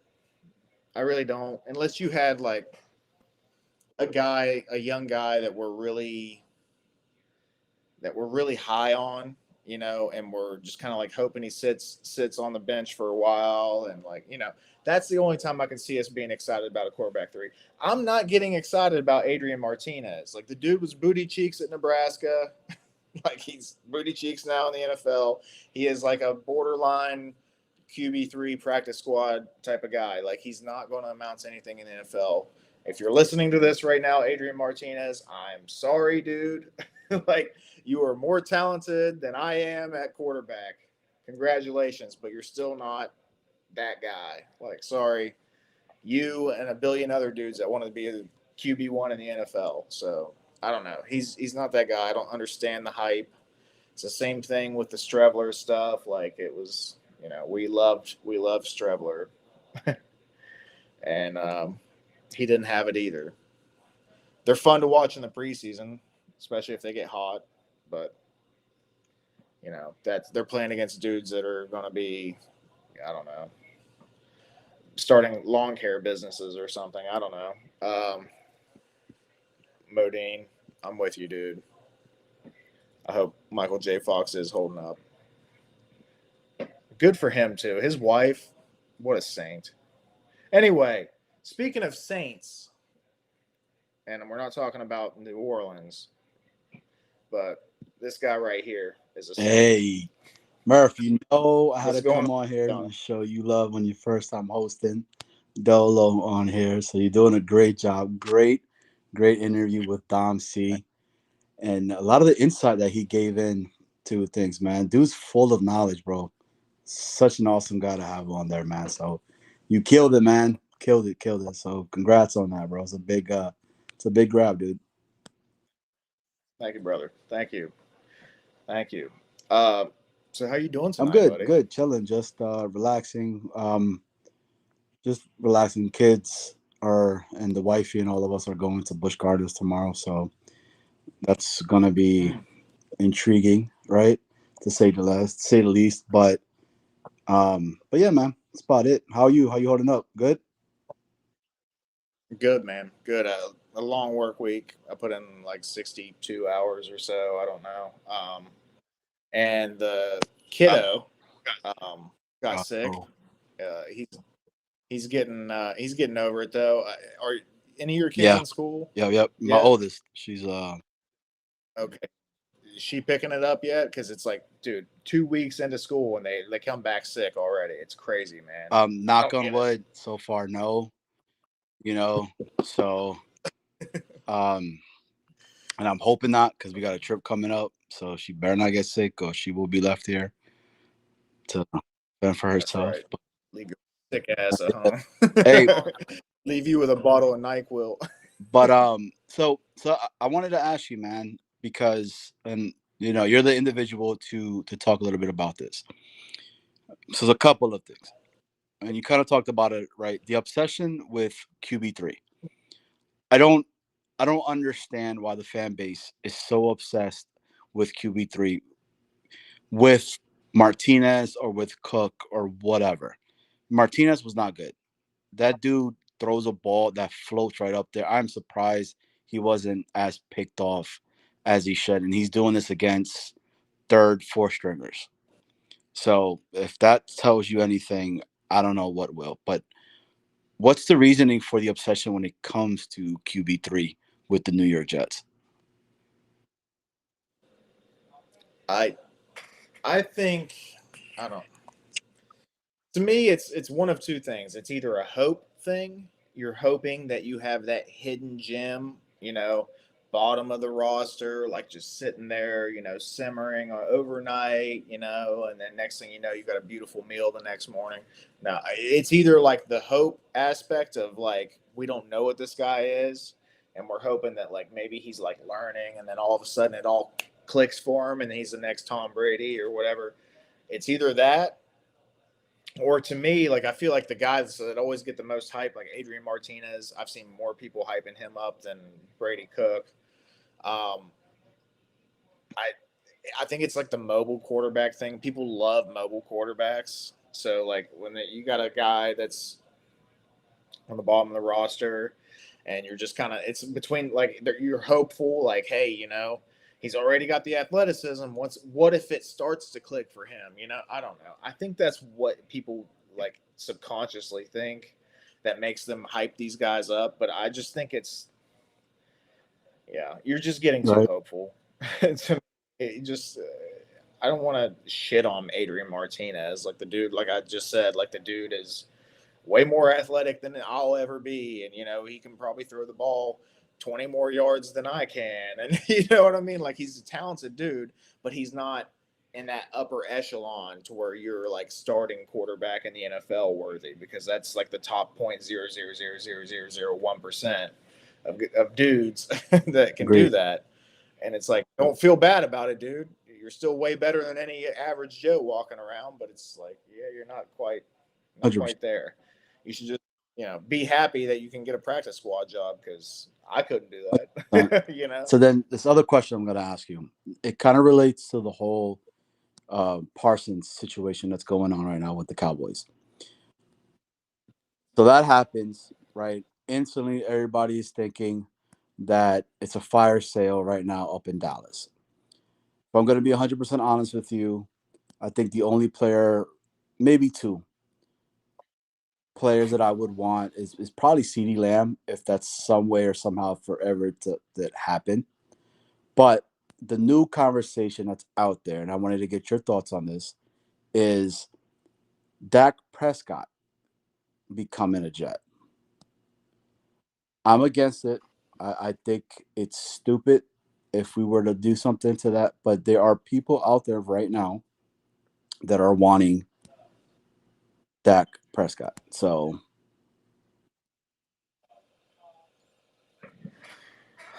I mean, I feel like I've seen the I don't know what you want to call it, the guys that are saying like, oh well, if they're trading away Parsons and they're stacking picks, that means they're going to look towards getting a quarterback next year. They're going to trade Dak. All these different. They're like stacking all these plans in their head, and it's like, slow down. You know what I mean? Parsons asked for a trade, right? And a lot of us didn't think that he was actually going to get it. We figured it was just going to be another one of those like Terry McLaurin cases, like ask for a trade and then boom, next thing you know, he gets signed for a new deal. A lot of us thought that, right? At least I did. But apparently they weren't quite giving him the money that he wanted, and he was getting frustrated. And sometimes that frustration boils over. And then it's like, even if you do offer me the right contract or a good enough contract, I don't want to sign with you. Like emotions do get into that for some players. So that's probably what happened there. And then they got the best that they could out of it. It was still worse than what we got for Jamal Adams, which is I know. crazy. No, it's crazy. Blows my mind. But that's why I was a big Joe Douglas guy. You know what I mean? Like wasn't perfect. He made a lot of mistakes too, but then he would hit you with something like that. So I don't know. Parsons, I don't think that necessarily means they're going to like try to rebuild and get a new quarterback and things like that. I can't get on board with that yet. I think that it's a play-by-play thing. Like they're just going to or day by day is what I meant to say. Like day by day, see how things go. If they have a shit season this season, if they go 5-12 or whatever it is, and Dak looks rough, yeah, maybe. But at that point, if they go 5-12, they're not going to need those extra picks, really. Unless they got to move up 1 or 2 spots. But would you want Dak to be at the helm for QB1 with us?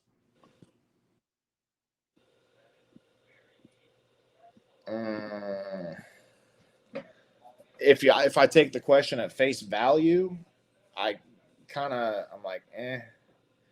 But if you asked me, would I rather have Dak Prescott or Justin Fields? I'm going to tell you Dak Prescott. Oh, okay. Dak Prescott or Kirk Cousins. I want to say Dak Prescott. If you ask me, I mean, there's a good 10 or 12 starting quarterbacks in the league that I'm going to take Dak Prescott over. Okay. And Dak Prescott has shown that he can do way more than what we've pretty much ever seen a quarterback do as Jets fans, right? We have one 4,000-yard season. That was in 72, 71 or something like that. Right. I don't know. It was after the whole year. I remember that. That's it, man. That's the only one we've ever had. And Dak, he'd be doing that shit regular. And I get it. Like the fans, the Cowboy fans get frustrated with him. Maybe he's not showing up quite in the big moments or whatever. Is it all him though? Or is it the team as a whole that's not showing up? So I don't know. I've seen him play well in playoff games. Not that there's very many to very many, but I have seen him play well. I don't know. He's going to give us more than we've gotten out of anybody else. But I don't know that I'm going to give him some kind of $200 million contract. Yeah. And then the last thing that I'm going to ask. So there's a player that's out there right now that got cut by Tennessee. I was kind of high on him. What up, Scott? What's up, fellas?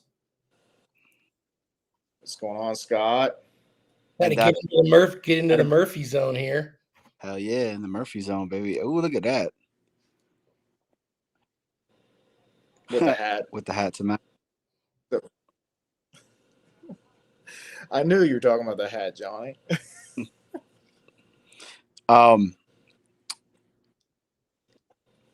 Xavier Restrepo, he's out there.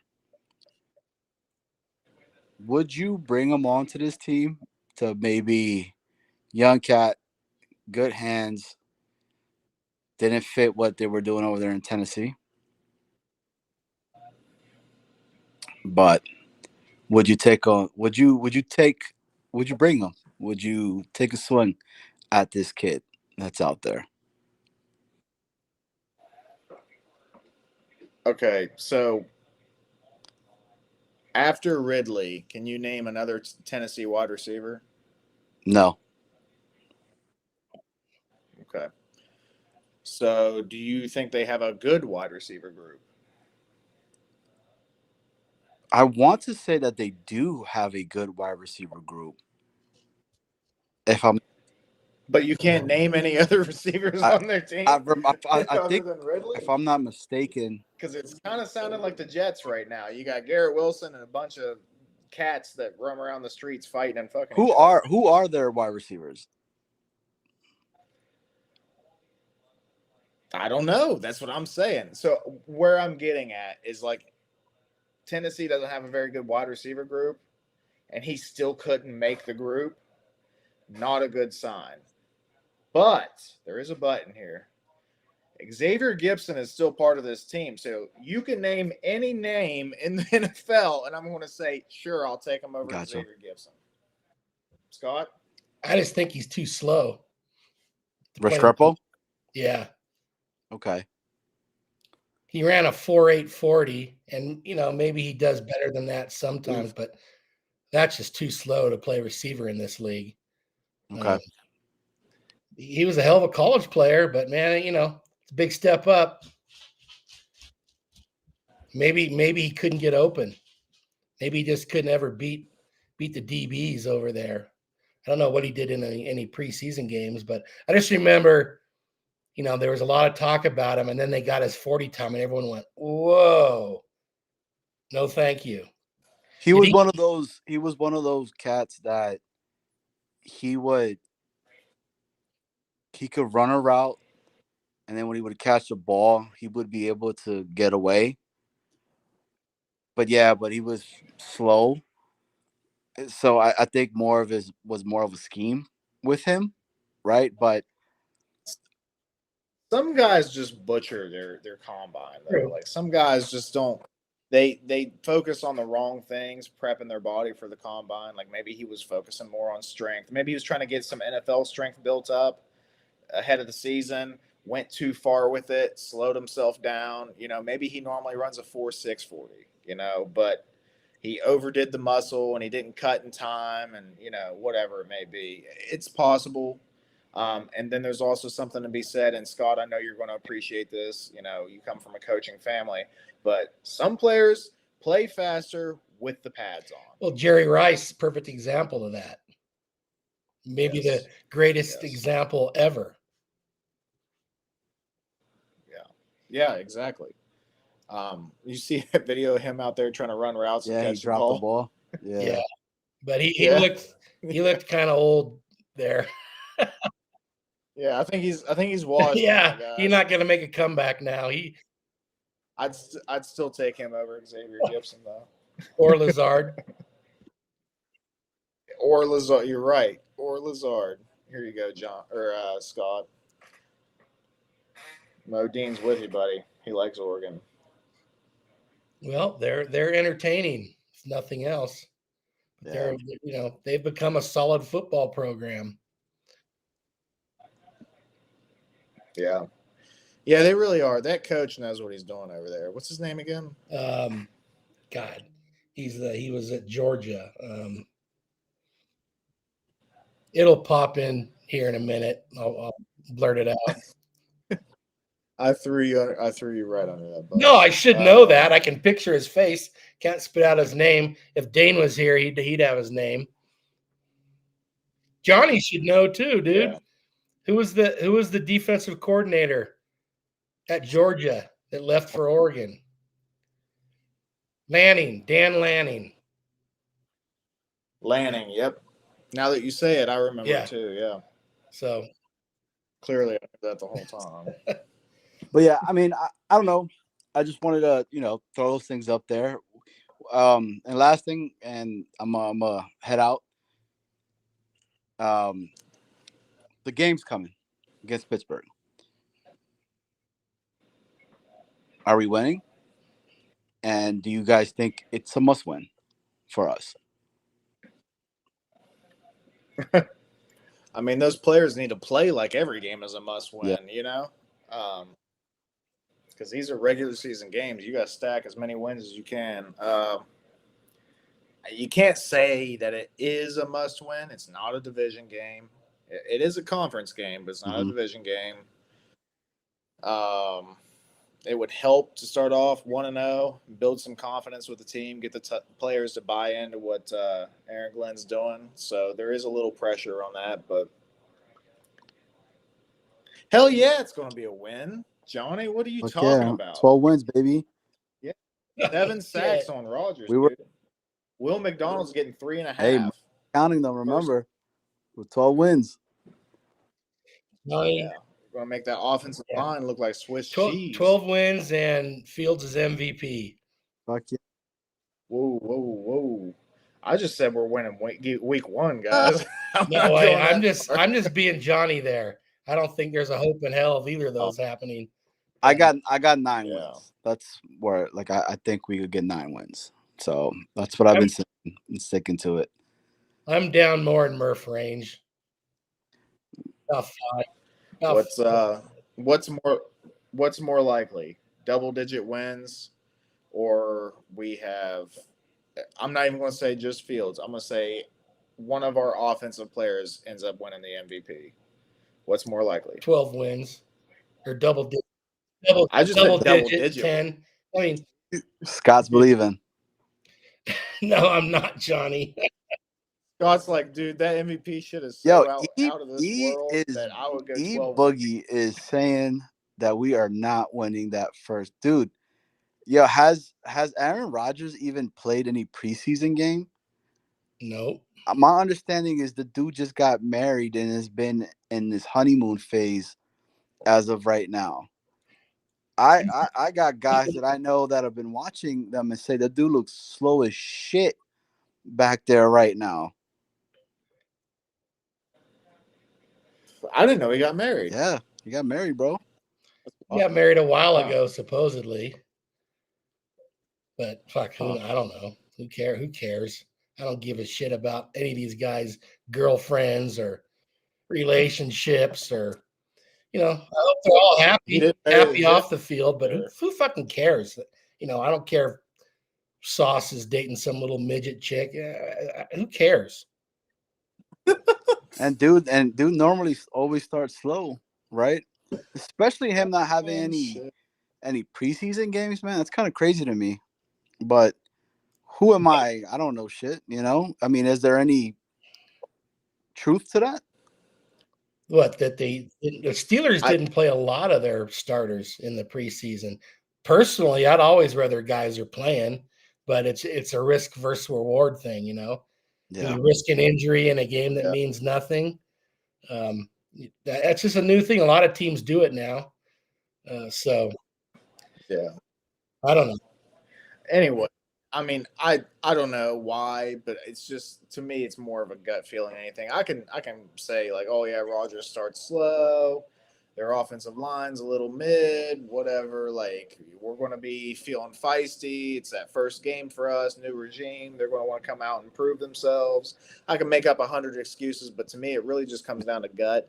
I just have a feeling we're going to beat the Steelers week 1. I think we're going to win 5 or 6 freaking games this year, but one of them is going to be that first freaking game against the Steelers, and us Jets fans are going to be lit afterwards. Could happen. Steelers don't have a lot on offense. They're kind of a similar team to the Jets, really. A good defense, limited on off. I mean, their receiver room is about the same as the Jets. They got one guy. Couple young guys that maybe can step up. They got a good tight end room. Their running back room was not the Jets' running back room at all. Nope. So they bolstered up the tight end, right? The tight end room. What's that? They bolstered up their tight end room, if I'm not mistaken. Well, yeah, they got Jonnu Smith. Yep. So, and they got your boy from Georgia, Johnny. Darryl Washington. He's who I wanted, man. I thought they were going to drop him. Mount Washington would have been amazing over here. I'd have been the fucking happiest cat ever, but Well, hey, they got a different mountain. I mean, that Woods dude got in's no little guy. Yeah, he's a big dude, man. So, but again, yeah. Do you guys? So it goes back to I keep going back with E on what E's putting on there. Are we expecting Justin Fields to throw 300 yards? Because my understanding and everything I keep seeing is we're going to be a running team. That's what I think of that right there. What Red just said. Yeah. Jets aren't going to win by throwing the ball. I mean, come on. I know Johnny likes to throw out the MVP comments and all, but if you're relying on Justin Fields to win games throwing the ball, it's going to be a long season. They're going to run the shit out of the ball, bro. They got all these cats that are going to be on here, and then when you least expect it, that's when he'll throw the ball. Yeah, that's how they have to do it. They're going to fucking simplify the shit and not make it tough, man. You got a guy that could run the fucking ball himself and everything. Dude, imagine fucking doing some crazy ass shit where you have Braylon Allen, Breece Hall in the back, and then with fucking Justin Fields, you don't know where the fucking ball is gonna go to or run or whatever. What happened? I mean, and I think our strength is run blocking, right? So wasn't last year. Correct. But this year they're talking about it's a lot better. So I don't know. What I'm trying to say is this team is such a fucking giant unknown right now to me. Oh, for sure. You know that you can't. I don't think anybody could really be like, they're gonna do this or we're gonna do that or this or we don't, because we don't fucking know. We don't have no idea. I think there's a lot of pressure on Tanner. I think we need to really see what the fuck Tanner's really gonna do, right? I mean, Aaron Glenn has a lot to fucking prove. He's putting it out there, and then you got fucking Wilkes too. Wilkes ain't no slouch of a coach Nope. as well. So we'll see. I think it'll be a close game, and I'm on board with Murph. I think we win it. I think it'll be a close, low-scoring game. I predicted a 3-3 tie already. Be crazy. But also, for any team in the league, outside of injuries, week 1, don't get too high, don't get too low. As little as these teams get to practice, by October, the teams are going to be different. Mm-hmm. So it's like last year, the 49ers game, people are going, we're going to beat them. I'm like, man, this is a preseason game for the Jets. Their starters weren't playing last year. True. And they lost. Yeah. True. So, but I worry, like, with our offense, I worry, like, if the teams stack the box and double team Garrett, what are we going to do? Like, you need Arian Smith to fucking step it up and fucking do what he's supposed to do. He's a professional, and he's again, bro. I don't know, man. I really don't know. I mean, the tight ends. I know Justin Fields loves some fucking tight ends. Can we see something that we haven't seen with tight ends potentially? I don't know, bro. But you're right. That is a fear. They stack the fucking box. You know, can Justin Fields fucking get it out there and do what he needs to do? I think he can, but he just hasn't done it.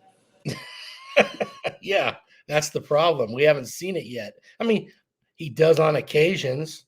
I'm not talking about Jets preseason. I'm talking about his career. Correct.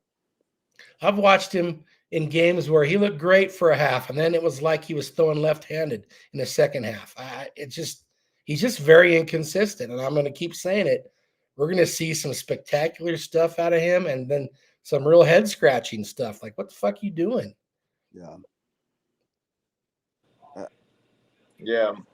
I don't know. Like, if teams, like, if our counter to them double teaming Garrett and stacking the box is like, oh, okay, well, we're going to bring Arian Smith into the game. Like, if I'm the defense, I'm going to say, get up in that dude's face mask. Like, I'm going to say, like, jam his ass, because he's got to prove that he can release. If he can't get through the corner, he ain't going to do anything. And if they're sending 7 or 8 guys, he's got to get open fast. And if he's getting jammed, he ain't getting open fast unless he learns how to get out of a jam. He's got to prove that. And as far as the Steelers, they got 3 corners that will do that. They won't let them get off the line of scrimmage. That's just the guys they brought in. Who's there? So they got Jalen Ramsey, Joey Porter Jr. was kind of a big corner. Who's the other guy? Patrick Peters. The guy from Philly. I thought he got injured. I thought he's gone. Darius Slay. Yeah. Yeah, I thought he's injured. I thought. I don't know. I get he could be. I know that their number 1 draft choice, the Duck, who was starting on the defensive line. He's out. He's out for a while. Yeah, I haven't heard anything about Slay, but doesn't mean it's not true. I didn't even know that they had Slay, to be honest. Yeah, I want to say they have a lot of injuries coming into this game too already. They have a few, I think, but the biggest one, especially against the Jets, going to be, a starting interior defensive lineman, which he's not going to play week 1. Yep. Poor Duck. Well, that's what I'm saying. It's like a lot of things are stacking for us in good sense, right? But can we capitalize on that shit? I don't know. His team's such a fucking unknown to me. Johnny, you don't know about either of those teams. Correct. Steelers lost their last 5 games last year, and look bad doing it. Are they going to be better? They think so. I don't know. Who knows? I mean, shit, fucking, yeah, you're right. You're right. Aaron fucking Rodgers is going with no fucking receivers that he's never fucking played with and everything. Dude was trying to call the fucking Packers to get Romeo Dobbs over here. I don't know if that's true. That shit. That would have been crazy if that's the truth, but I'm just throwing that out there. Oh yeah, there's so much bullshit out there, and frankly, I don't. He's okay. He's not gonna change a team's season. Yeah, no, and he's like, there's been some issues with him too. I think I don't know if he's got attitude issues or what's going on with him, but I will say I agree. Bill M, appreciate you coming in, buddy. I will agree with what Bill M's saying. Aaron Rodgers, he's not a Jet right now. He's the enemy. If you're not a Jet, you're the enemy. And but I do think he came here in good faith, and I agree with that. I think that he did plan on coming here and winning Super Bowls, and he did believe in the staff and didn't work out. You can blame it on what you can blame it on, whatever you want to blame it on. We could probably name a million reasons. Coaching is probably one of the biggest, but it didn't work out. He left. He was a little salty when he left. It seems like he's trying to backtrack on that now. Whatever, you're the enemy, whether you're salty or you're praising us. You play for the opposite team, especially week 1. So, and what's funny about all that with him leaving and Aaron, I think him and Aaron Glenn would have probably gotten along pretty well if they'd have given him the chance, because they're both salty, kind of old school guys. Yeah, almost. I agree with that. I think they would have gotten along well if Aaron Glenn was our coach back then. Things might have been a little different, maybe. I don't know. Yeah, but they didn't give it a chance, so whatever. Moving on. So boys, I'm gonna head out, man. I had to come on here and show my guy Murph some love. You're doing good. You're doing really good, bro. You did great tonight, man. So this shit's awesome, man.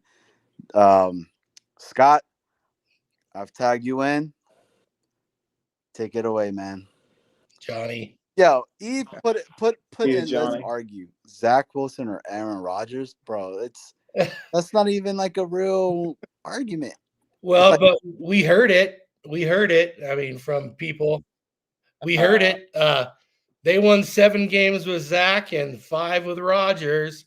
But people that say that shit either aren't being sincere or they just don't know football. It's the same conversation right now with, like I was telling Murph earlier, this Dak Prescott. They want people are fucking wanting us to trade for him right now with all the money that we have. I don't want Dak. Like, I like Dak and everything. I was a big fan of him coming out of Mississippi State.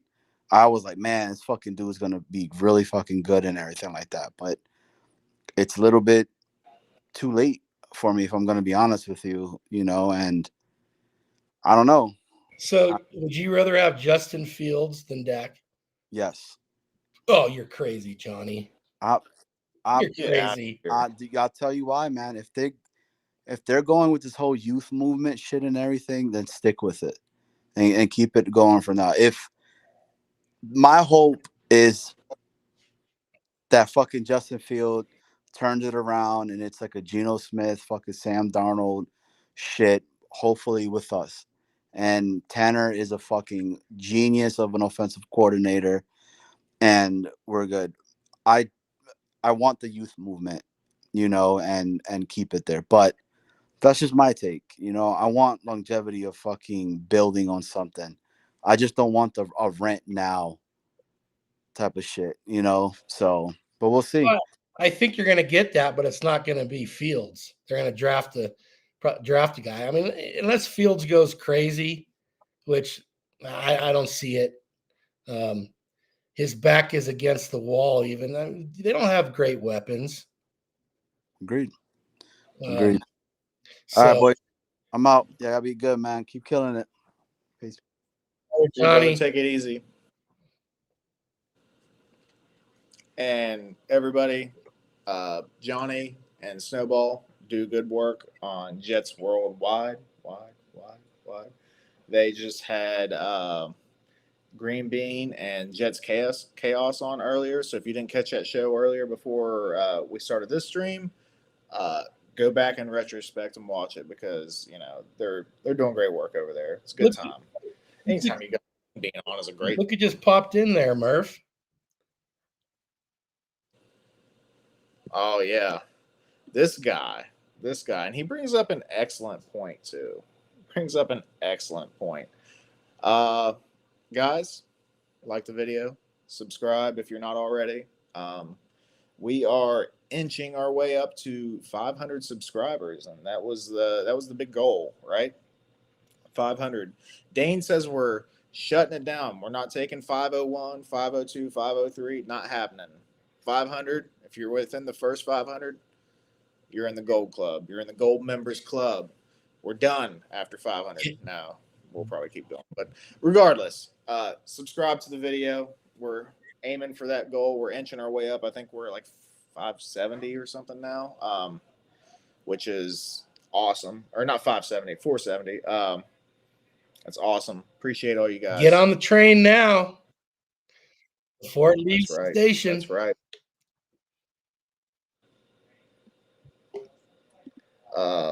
JD hopping in here, and he said, "Hope I'm wrong, but Fields is probably a placeholder, and this new staff will pick their quarterback next year." I agree. I think that was the point all along. Was like, we're going to sign this guy to hold the fort down, and if he exceeds expectations, great. You know what I mean? Like, if he makes us re-sign him, great. We're not mad at that. But we don't expect it. Hold on, I'll be right back. All right. Get the fuck out of there! Ah, ah, ah. You forgot to mute, Scott. All right. So I will mute Scott. He's probably chasing like Sasquatches out of his backyard because he lives out there. He's out there. So that's probably what he's doing. He's probably getting the old 12 gauge ready right now as we speak. Hold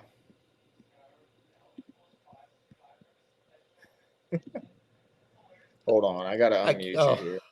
A bear was getting in my garbage can. I keep it pretty close so I can hear it if they come at a decent hour. Fucking third time I've run one off. Bastards. Yeah, we heard you running them off this time. Oh, did I miss on the? Oh shit! Sorry about that. It's all good. It's all good. I was dying. I told the fellas that you're probably running off a few Sasquatches out of the backyard. No, I'm cool with them. They don't fuck with my garbage can. Yeah, just the bears do. See, normal people have raccoons in their garbage cans, Scott, but you just upgraded to bears. Well, I might get those too, but in fact, I thought it was a raccoon for a while until I saw a bear standing on my garbage can. Unreal. Yeah, Black bear? black bears. I chased two off in one night, and their black bears are scared of us. They just don't know they could just devour us if they wanted to. I've never seen a black bear stand his ground. Now, if there were a couple little guys out there with them, I wouldn't do that shit. But oh yeah, they run away. Yeah, that's all we get around here in West Virginia is black bears. Thank God, because they're like the smallest bear variants, if you will. Yeah. Well, I've got one on, but still not to be messed with. You know what I mean? I wouldn't want to corner one. That's for sure. But they got lots of room to run off here. But they keep coming. I thought I wasn't gonna have a problem, and they keep coming back. So I got a metal garbage can. That one I can hear get knocked over unless they come too late at night. So even, I put a strap across it. They still got it open. So now I'm trying something else. I should have let it happen because I was reading if you put ammonia in your garbage, like a shot, on the top of the bag that's in there, they'll get the lid off. And then they'll be like, whoa, don't want that. But So I'm doing that now. We'll see if it works. That should have been my tester right there. Yeah. You didn't want them interrupting the stream, though, is what it I was. just, I'm trying to break the habit. And I thought, when I literally chased 2 of them off, I thought, good, the fuckers are going to be scared, not going to come back. Well, not the case. After your display, Johnny Boy says he wants you to be our coach. I could, do a little bit of that, but yeah. He said he'd run through a wall. Like, I think that bear just ran through a wall to get the hell recruit away. a couple of those bears. We could probably use them. Modine says, if you see Scott fighting a bear, call for help for the bear. Shit, I wish. Call DNR or something. Call wildlife prevention. I should get my neighbor was telling me that his dad had, like, we shoot those rubber plugs, rubber bullets, and he'd shoot at the bears with that thing. But I don't know if I told you this one. My neighbor, he said he lives up higher than me, so he could see down on my house. And there was a damn mountain lion on my roof. That was before I lived here. Wait, you're saying there was a cougar on your roof? Not the cougars, Murph. Not the ones you invite inside.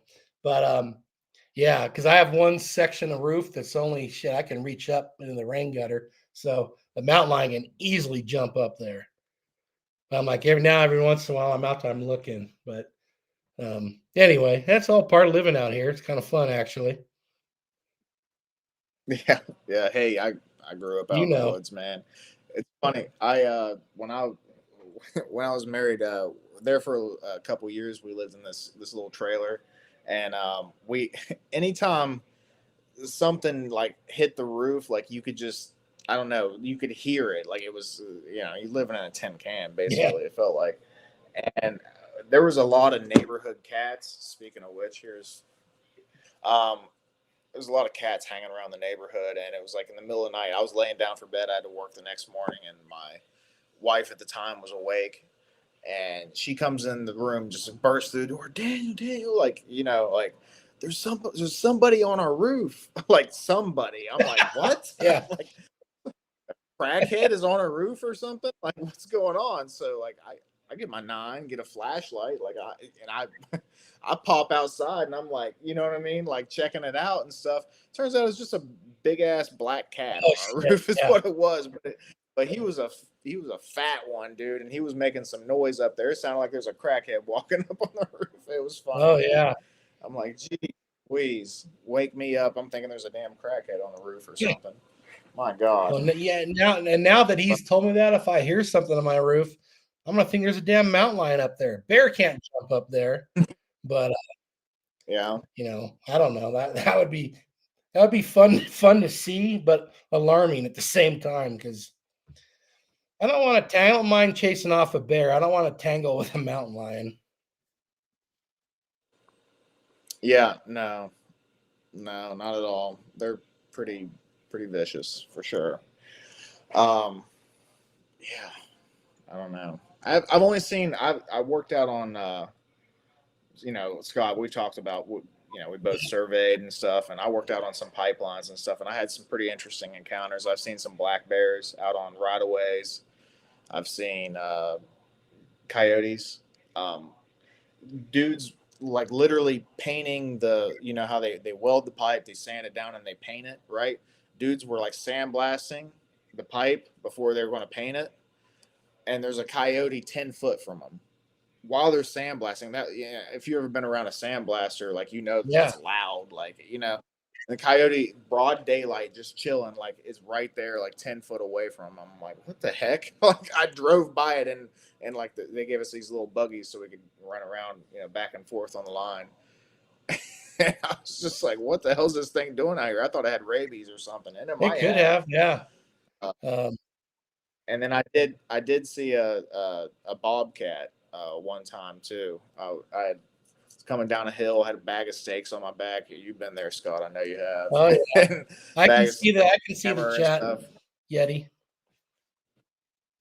trucking down the hill, and I got down to the bottom of a hill, and I was like, all right, I'll take a break. I pulled out bottled water. I'm taking a drink, and I kind of turn around and look back up the hill. Halfway up the hill, there's a bobcat sitting there staring at me. He wasn't there when I came down. At least I didn't think he was. But that was kind of alarming that he was just, because it's not like he just got there. He'd been sitting there for a second. He was staring at me. I was like, wow. But yeah, that's life out in the wild. That's for sure. That's not that New York life that some of our people in the chat might know more than I do. I don't know that. I don't know nothing about that big city life. I saw more wildlife when I was living in the Sierras than I have out here. But I'd run into them hiking out there all the time. Here, all I've run into are elk. So that's all right. Yeah. You have bear spray? I didn't know that was a thing. Oh yeah, hell yeah. Bear spray? Bear spray is a thing. I carry a knife with me.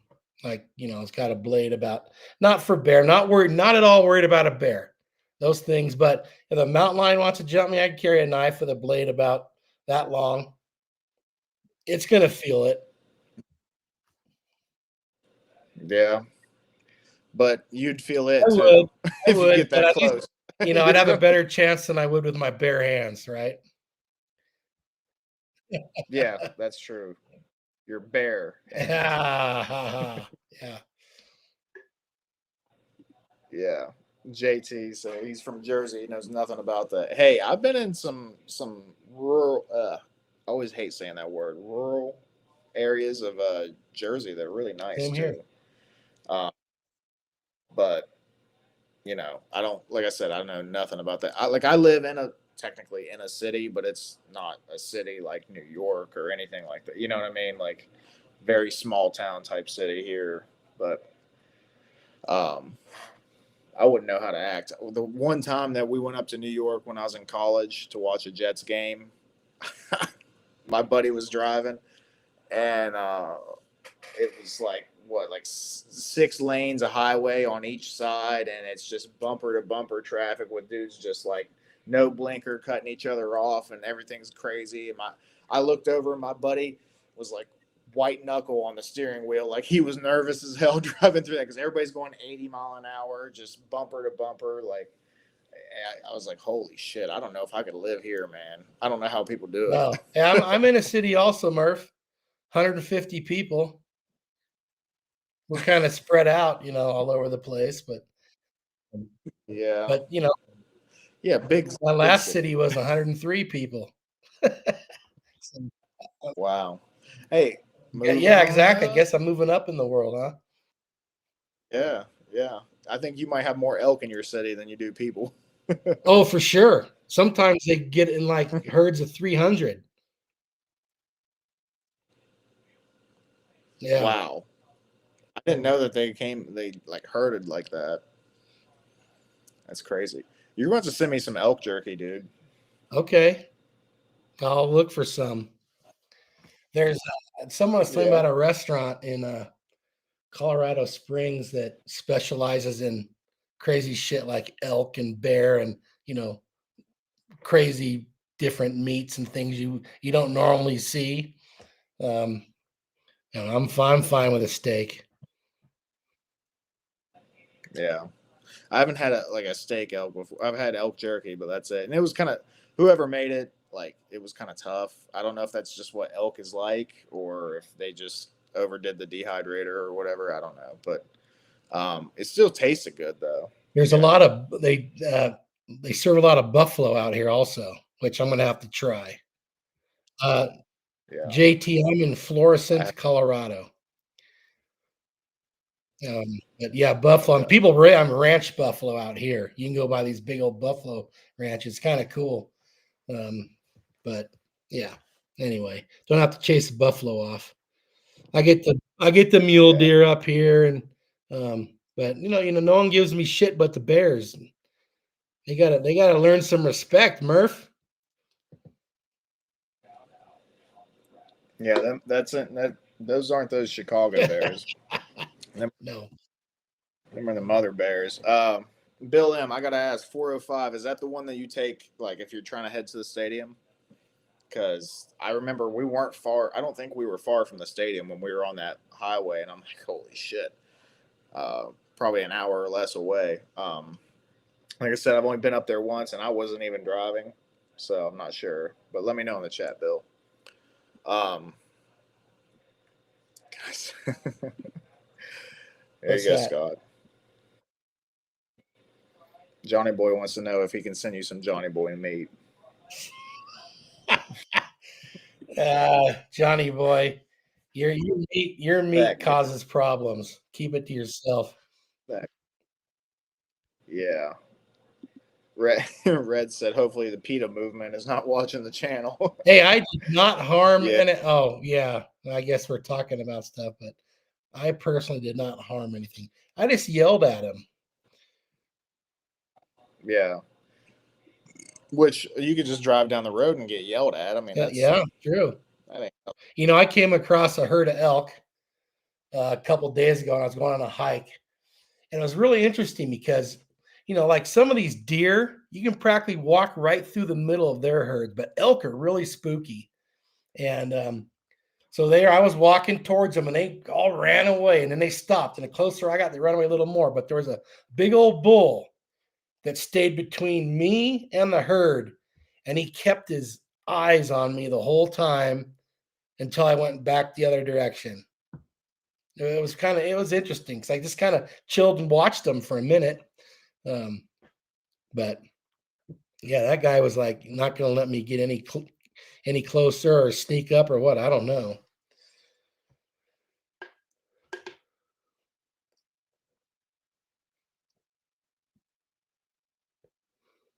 Some good Johnny. I think you're kind of jerky.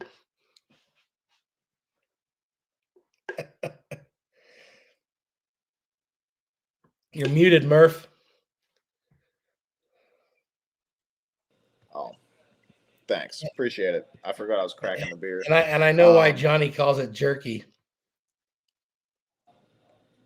I can only imagine. I don't want to imagine, but I can only imagine. Me. And you guys are killing it in the chat. We're not even talking ball right now. That's what's bad is we got way off subject. Oh, 405 is down in SoCal, huh? Oh, okay. Yeah. See, I don't know. I don't know the interstates and pretty much anywhere but West Virginia. Yeah. I tried to avoid Southern California. My apologies if that offends anybody, but that was not the place for me. Yeah. Yeah. I don't know if there's many places for me other than where I'm at. I think it'd be too much of a culture shock to go many other places. Oh, trust me, you can find many West Virginias in other states. I've been there. Fair enough. Fair enough. There's a lot of us. There's a lot of them in Florida. Well, there's a lot of every state in Florida. It's like everybody moves to Florida when they get old or something. I don't know. Yeah, the nice weather, huh? I guess so. I do want to come out and visit Colorado sometime though. Get like a cabin in the Rockies or something. Oh yeah, That'd be it's cool. pretty spectacular. Yeah, some of the views that you've sent pictures in our chats and stuff, man. Yeah, it's pretty amazing. And there's I've just barely dipped a toe in it. I got lots of exploring to do still. Yeah. Oh, I was paying attention when I was working the other day, like delivering, and I was just like at a store and I was like pushing the product into the store and I like looked up and I'm like, I mean, our mountains aren't like Rocky Mountains. They're not as tall and stuff like that. They're kind of almost rolling hills. PA is the rolling hill state, but like West Virginia is like mountains, but they're like not, But I was just like looking around and I'm like, yeah, I guess a lot of people would look at this and be like, oh yeah, that's beautiful. But to me, I just see it every day and it's just you take it for granted, Murph. I guess so. So Bill says 405 is in Western New York then, but isn't SoFi down in LA? So I'm confused now. Is there a SoFi in New York also? 405 Blazes right by SoFi Stadium. Yeah, isn't SoFi That's where the LA Ram? the Rams and the Chargers play, right? Yeah. Yeah. You guys a little confused there, Bill. NY 405. So there's two different 405s. I guess. Or 405 is one long ass highway. Dude, from Southern California clear up to Western New York, that would be an impressive piece of road work right there. Red, you also, my man.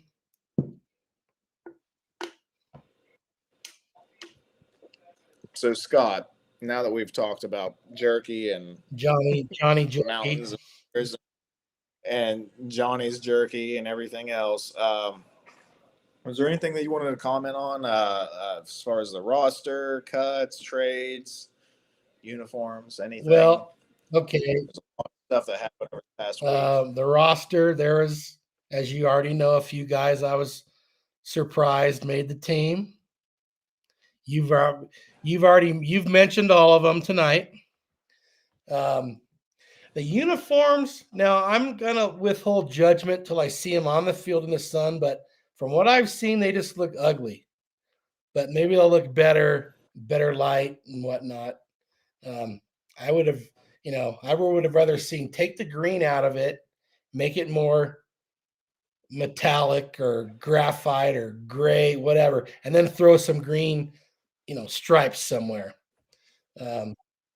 See, and that's what I would have liked too. Like, if you're going to go with a gray uniform, go with a gray. Like, don't go with this like greenish gray and then put blue in it. Like, I don't know what that is. Like, blue is not our color. We're not going back to the Titans uniforms, guys. Like, no, hell no. So, like, yeah, if you're going to do the gray, do like some kind of gunmetal gray, like like how like some jets, like actual fighter jets or something looks, and then you can throw some green stripes or something in it, like you said, man, green letters, whatever, or number. I think that would look cool as shit. Agreed. But I didn't hate them. They almost look good. Like that girl at 2 a.m. when the bar is closing. Yeah. Yeah. Like, I'm going to overlook all this gaudy shit that they put all on it. And it's like, it almost does look good. Like, I think I could deal with that. But I don't know. I feel like they try to do too much with it. But at the same time, like you said, I really want to see them without the photoshopped background with the, you know what I mean? It was just, you couldn't tell exactly what they really look like. I want to see them out in the light and see what it looks like. So when are they going to actually wear those? Are they just going to wear them once? I think just against Miami. I think that's it. Just the one game against Miami, and I'm not even 100% sure which game that is. A home game? That's like late in the year, I think. So it'll probably be some gray, drizzly day where we still can't see them in good light. Hello, Alan. Good to see you. What's going on, Alan? Rivalry. Maybe I got to put rivalry uniform game. So did every team do this? Dolphins debuting their Dark Waters uniform on September 29th against the Jets. Oh. Who will wear their Gotham City Football Club themed uniforms later in the season on December 7th. Okay, so the Dolphins are wearing theirs on September 29th against the Jets. And then the Jets are wearing theirs on December 7th against the Dolphins. It's probably later. all the teams will probably wear it at home, I'll bet. Are all the teams even doing it? I imagine so, huh? I think so. I think every team's doing it. I saw one. I saw like a Buffalo one. It was like their cold something or something cold uniforms. And I'm not gonna lie, they did look kind of sweet. But there were there's a lot of white in them, and I'm like, my God, if you play them in the snow, it's gonna be a nightmare. You're not gonna be able to see them. That's true. I think they're going to be a nightmare for most teams anyway. But they don't need an extra advantage. That's for sure. Fair enough. Uh, what was I going to say? Alan. Sam You asked me Fashanu. about you asked me about 3 things. I got uniforms, roster cuts. What was there? One other thing? I don't remember now. Anyway, There was uniforms, roster cuts. There's trades. There's all kinds of stuff. I like the Phillips deal for sure. I mean, I know people in Minnesota are going, "What the hell? Why'd we do that?" You know.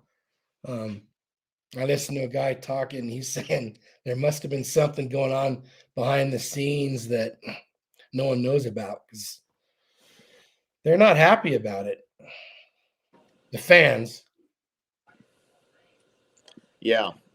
Yeah, I was watching another like an NFL content creator, and he actually is a fan of the Vikings, although he tries to be, neutral or whatever. But he rates, like, he rated all the trades. I gave him like A, B, C, whatever, and for the Harrison Phillips one, he gave us like an A minus, and he gave them like a D plus or something because he was like, what? Like, why? Like, you didn't get anything in return for him, really. Yeah. Even if people were upset about us moving back in the draft for those couple players, like, we turned around and sent Naughty packing and moved up in the draft or whatever for it. Like, so we kind of got some of that back just by doing that. That worked out. And I got to answer Matthew Smith. I'll eat some ass, Matthew Smith. I finally got some Matthew Smith trolling. I felt left out for so long. I was like, where did I overlooked that one. I was like, where did that come from? All right. Oh, yeah. Moving on. Alan said something earlier. I got to talk about this a little bit. What did he say? And I lost it. Yeah, shit. I'm not good at this. Was it about the tackle? Fashanu. He's saying Fashanu is in his second year, but he started a few games at left tackle last season, so he's basically a rookie. What do you think about that, Scott? You know what? I'm not going to call him a rookie. He got some good playing time. Now, those edges in Pittsburgh are going to be something for the youngsters to deal with, though. So, yeah, it don't matter if you're a vet, a rookie, or whatever. You're going to struggle against T.J. Watt and company. I mean, it should be T.J. Watt on Membu, I think. Oh, T.J. Watt on Membu, yeah. Yeah, I think he does rush off that side typically. Yeah, so but who knows? They're changing things up. Either. Yeah, Highsmith ain't a joke either. No, but I agree with you. I felt like he started more than just a few games at left tackle, but even if he had more than half of his games was at right tackle, it's like starting experience is starting experience. Like the big thing when you're a rookie is just getting everything to start slowing down, getting used to the speed of the NFL, So I'm not calling him a rookie. When did he take over for Smith? I mean, he started more games than Tyron, didn't he? I think it was like week 5, something like that. I don't know. I can't quite remember. Yeah, I don't know. But yeah, I certainly wouldn't call him a rookie, but we'll see. I got to believe the Jets are going to run the ball right at him. And then try to get outside with a little deception here and there. Yeah. And JT, you're right, man. That's a welcome to NFL team to play right there as a left or a right tackle or any tackle. Playing against TJ Watt. But we're going to be so damn hyped up if we stop him, if we hold him to like no sacks. We're going to be like all pro year for Membu. Like, we'll take that shit and run with it. Well, we'll see how many pass attempts the Jets have. And then also, I mean, even if there is no sacks, it could just be Justin Fields being, elusive back there in the backfield. Yeah, Because he's not the easiest guy to take down, to be fair to him. for sure. If only he could get past his first read, we'd be all right. But also, who's going to prepare for him better than the Steelers? That's true. That is true. So, I mean, they know exactly what they're dealing with. So they're going to try to force him to beat them with his weakness. At that point, you just hope that Engstrand does something different with Fields than other teams have or the Steelers ever thought of doing. Yeah, they didn't get creative with him.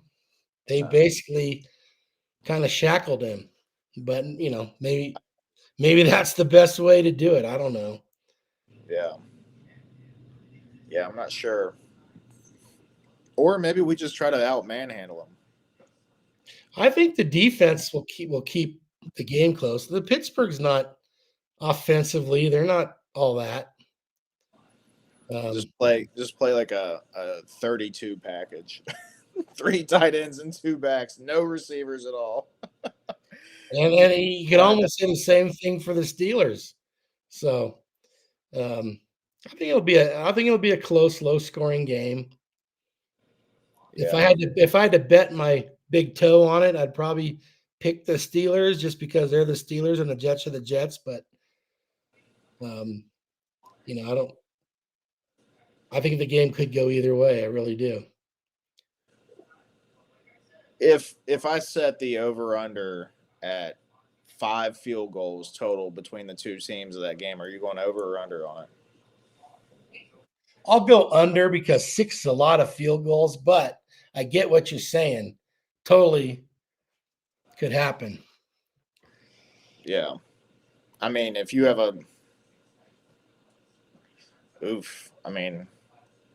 let's say 13-9 game, that's 5 field goals,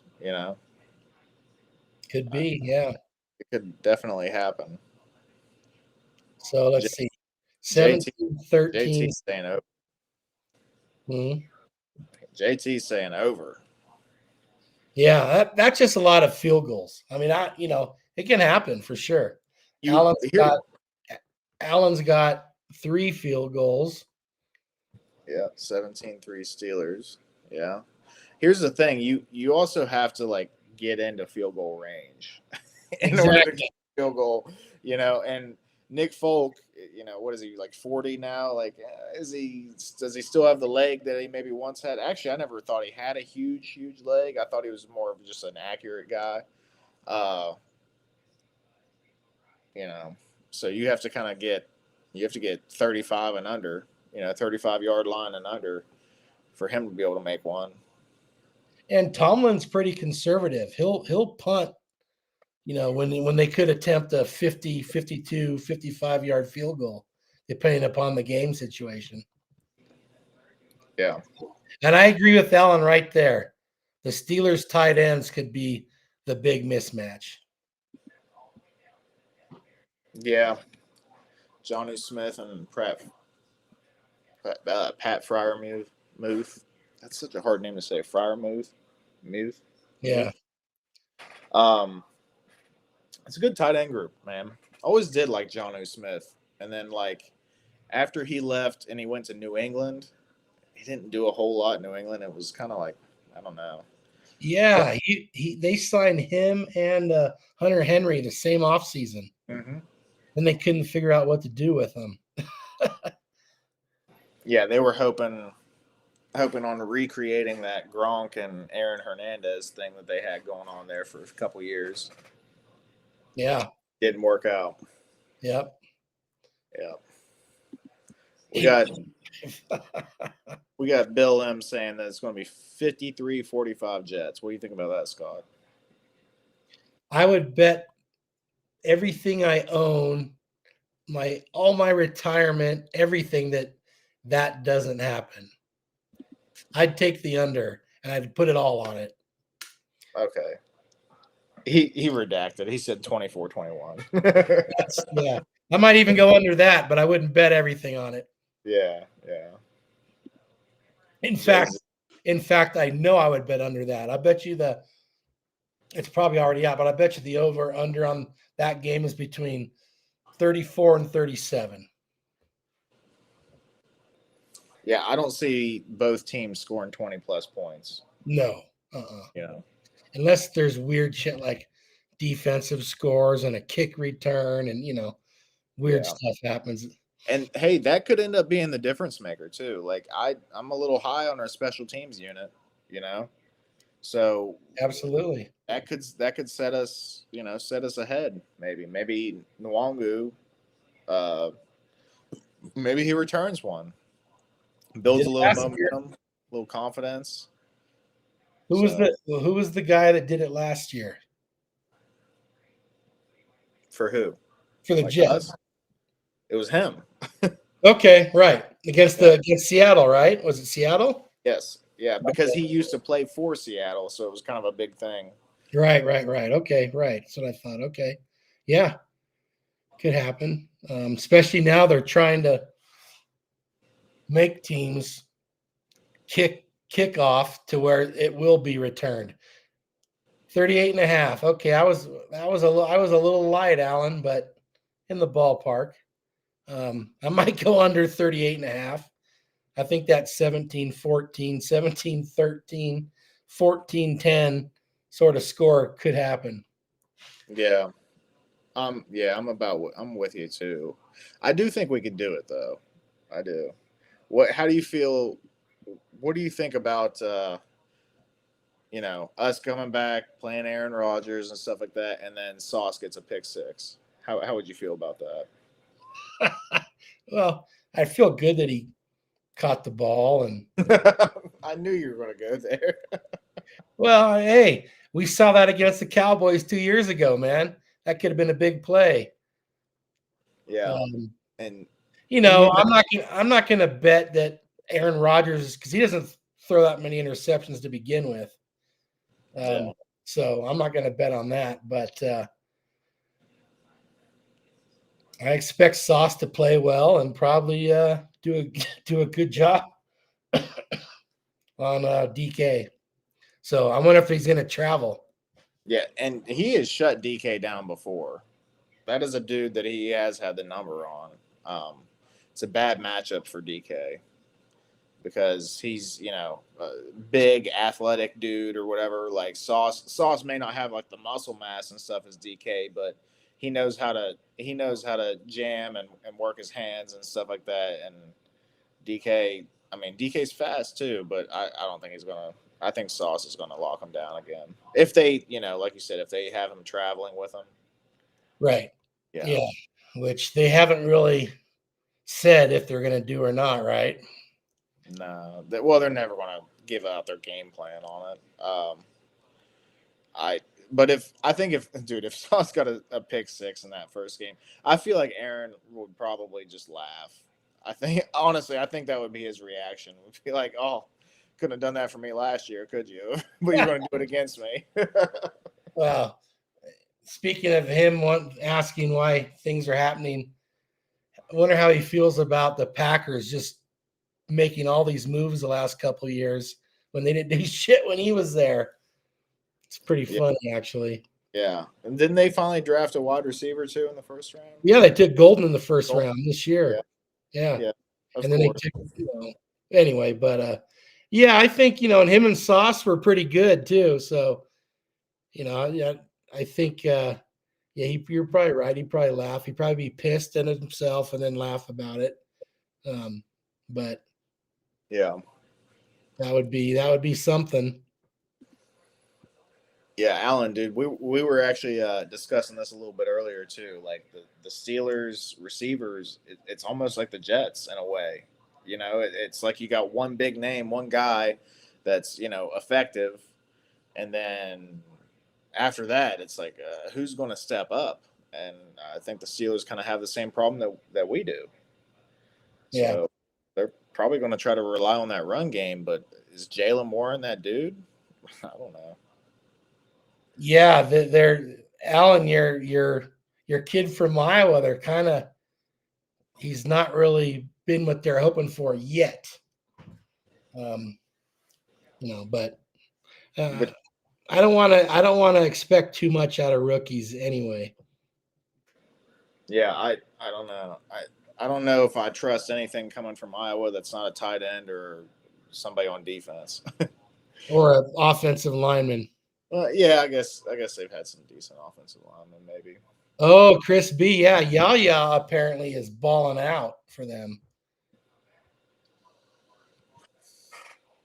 Which, if you guys recall, we were kind of like during the draft that guy. I was not aware that he's been balling out. I hadn't heard anything about that, but we'll see though. I mean, we've had plenty of guys balling out, like Brandon Smith last year, and even a little bit this year. Like, and look, he got cut. So, yeah. I don't know. We'll see if Well, that happens later. Yaya might be starting with the other guy hurt. I'm not sure what the plan is over there. Hayward? No, not Hayward. The Oregon kid. Oh, Derek Harmon? Yeah. YA?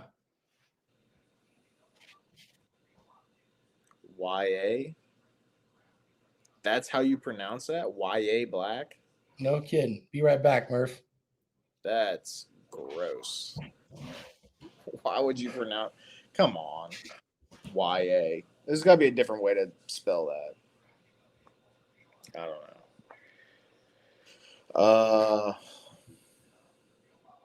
When does Pittsburgh Steelers play in the preseason? Allison, the preseason is over. Yeah. They're only doing 3 games this year in the preseason, where they normally do 4. They changed it up. They're only going to do 3 games, and I think there's 2 games in between the preseason and regular season, or 2 weeks in between. So, yep, preseason's over with. No more Pittsburgh Steelers or New York Jets, play in the preseason. So from now on, it's going to be, legit wins or losses. Like, this is your record. So thanks for clarifying, Alan. That name is going to haunt me now. That's ridiculous. But was he an Iowa guy? YA Black? Because I'm not sure. Not sure of his background. Okay, he was. I see where you just typed that. Steelers interior, Hayward, Benton, and 2 Iowa guys, Black and Logan Lee. What about Harmon? Wasn't Derek Harmon a Steeler? Or am I getting that mixed up? I don't know. Chris B, thoughts about Arian Smith for our Jets, week 1 versus Steelers? I don't know how much they're going to include him right off the bat. We have to remember that he's a rookie. So they'll probably ease him into the game plan, a few snaps here or there. If he, makes a catch or 2, then maybe they'll give him a few more snaps and kind of work his way up. Right now, they'll probably rely on the veterans. It'll be Garrett Wilson, Alan Lazard, Josh Reynolds. That just hurt Murph to even say that. I know. It did. Oh, God, I hope Arian Smith's a stud so I don't have to see Lazard on this fucking team. yeah. I don't think they're going to, there's a lot of people that think that they're going to just release him after the first game. I don't think that's the case.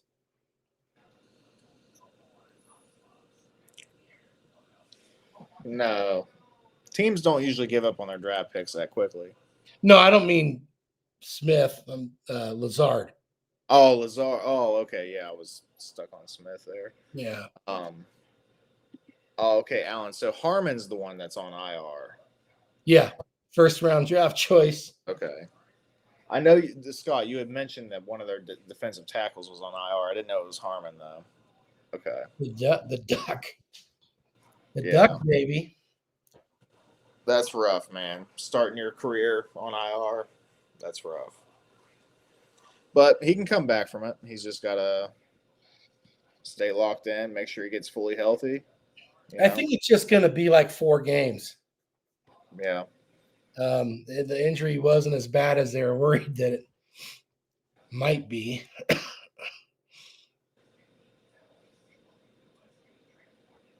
Did the Who, Allison? yeah. Tell us about this because I have not heard that. Yeah, that's what I was just about to ask. Did they trade Christian Watson? I didn't see it if they did. Or I maybe haven't seen it either. they're going to. He's on injured reserve as well. So yeah, probably unlikely that they did if he's on injured reserve. Yeah, it says he still plays for the Packers. So there was some speculation that he was going to get traded in the offseason. I remember we were talking about that, Scott. Sure. Well, yeah, that's what I was saying. I'd rather get him than Dubs. Yeah, I agree, especially with what I'm hearing about Dobbs. Because they were saying, like, even when he was, like, starting and getting, like, 8 or so targets in a game, he was complaining that he wasn't getting the ball enough and, like, yeah, throwing a hissy fit, saying he wasn't being utilized enough. And it's like, dude, what? Like, you're a rookie. You can't expect to just get, 15 targets a game. Like, that's not how that works. right, yeah. And they suspended him for a game. Yeah. So that's But probably why. Good. Watson, the reason I would rather have him, I think he's better, but also he's got elite speed. Now they kind of got that covered right now, right? But at the time, they didn't. Yeah, I mean, it doesn't hurt to have two speedy. No, Yeah. he just can't stay on the field. Yeah. That's been his problem. I mean, he had a stretch once he got healthy. You probably remember that the first game of his career, the Packers' first play, he beat a guy by 5 yards against Minnesota. Rodgers dropped it in the bucket, and he dropped it.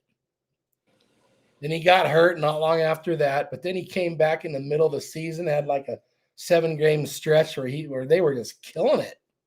Yeah. Him and Aaron started clicking there towards the end of that season. It was it was looking like he was going to be legit.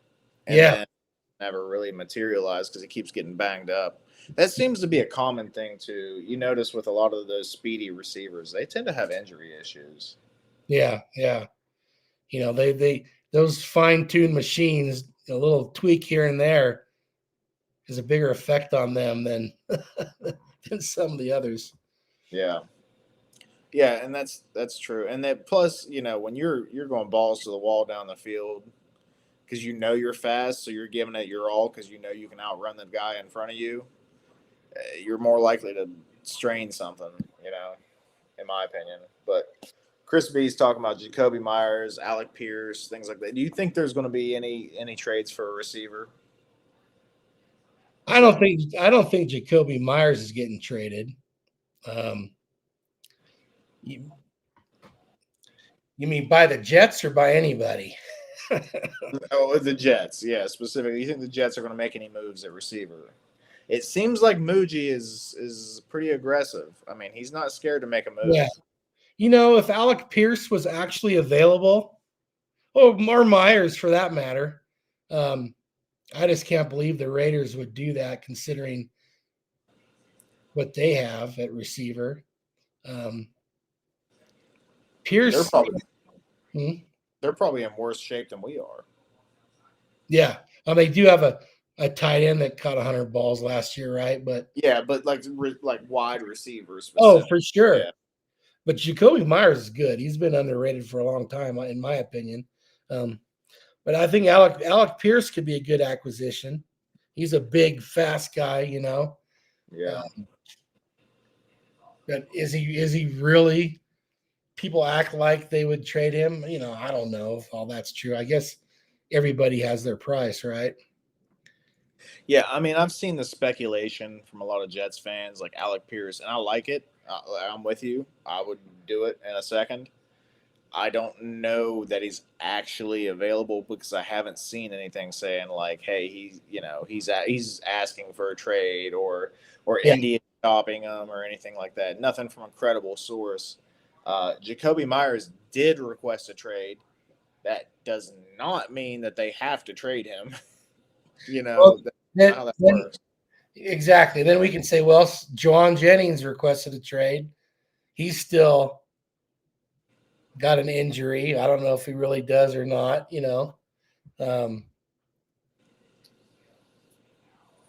So would you take him? I don't understand why he would want a trade unless it's strictly money. It's because money. It's money. because they shipped out Debo. Yep. Like Juwan Jennings had a good year last year, and we're going into the year with their wide receiver one. Oh shoot, the dude that they paid. I'm forgetting his name. Oh yeah. Ayuk. Yes, Brandon Ayuk. He's out for a little while. He's out for I don't know, like I want to say like the first 6 games or something. So it's all you, dude. Jennings. I mean, you and Pearsall. Like, why not stick with San Fran? Stick it out another year, and have a good year, get you a 1,200-yard year, and then you're going to get paid. You don't have to stay in San Francisco. Yeah. I don't know why he's itching to get out of there unless it's just a dumpster fire over there. But I think it's just money. He's trying to take advantage of, the situation with their injuries, and he had a good year. But doesn't seem like they're going to give it to him. Alan is all hyped up over some college football tomorrow. Are you excited about college football coming up? Dude, I love college football, but the direction of it these days have kind of turned me off. The transfer portal and the kids getting so much money to go here or go there. Guys not playing bowl games, coaches leaving their school before bowl games, which that's been going on for quite a while. But Yeah. But I still, dude, I was raised on college football. I was at a college football game every Saturday for as long as I can remember.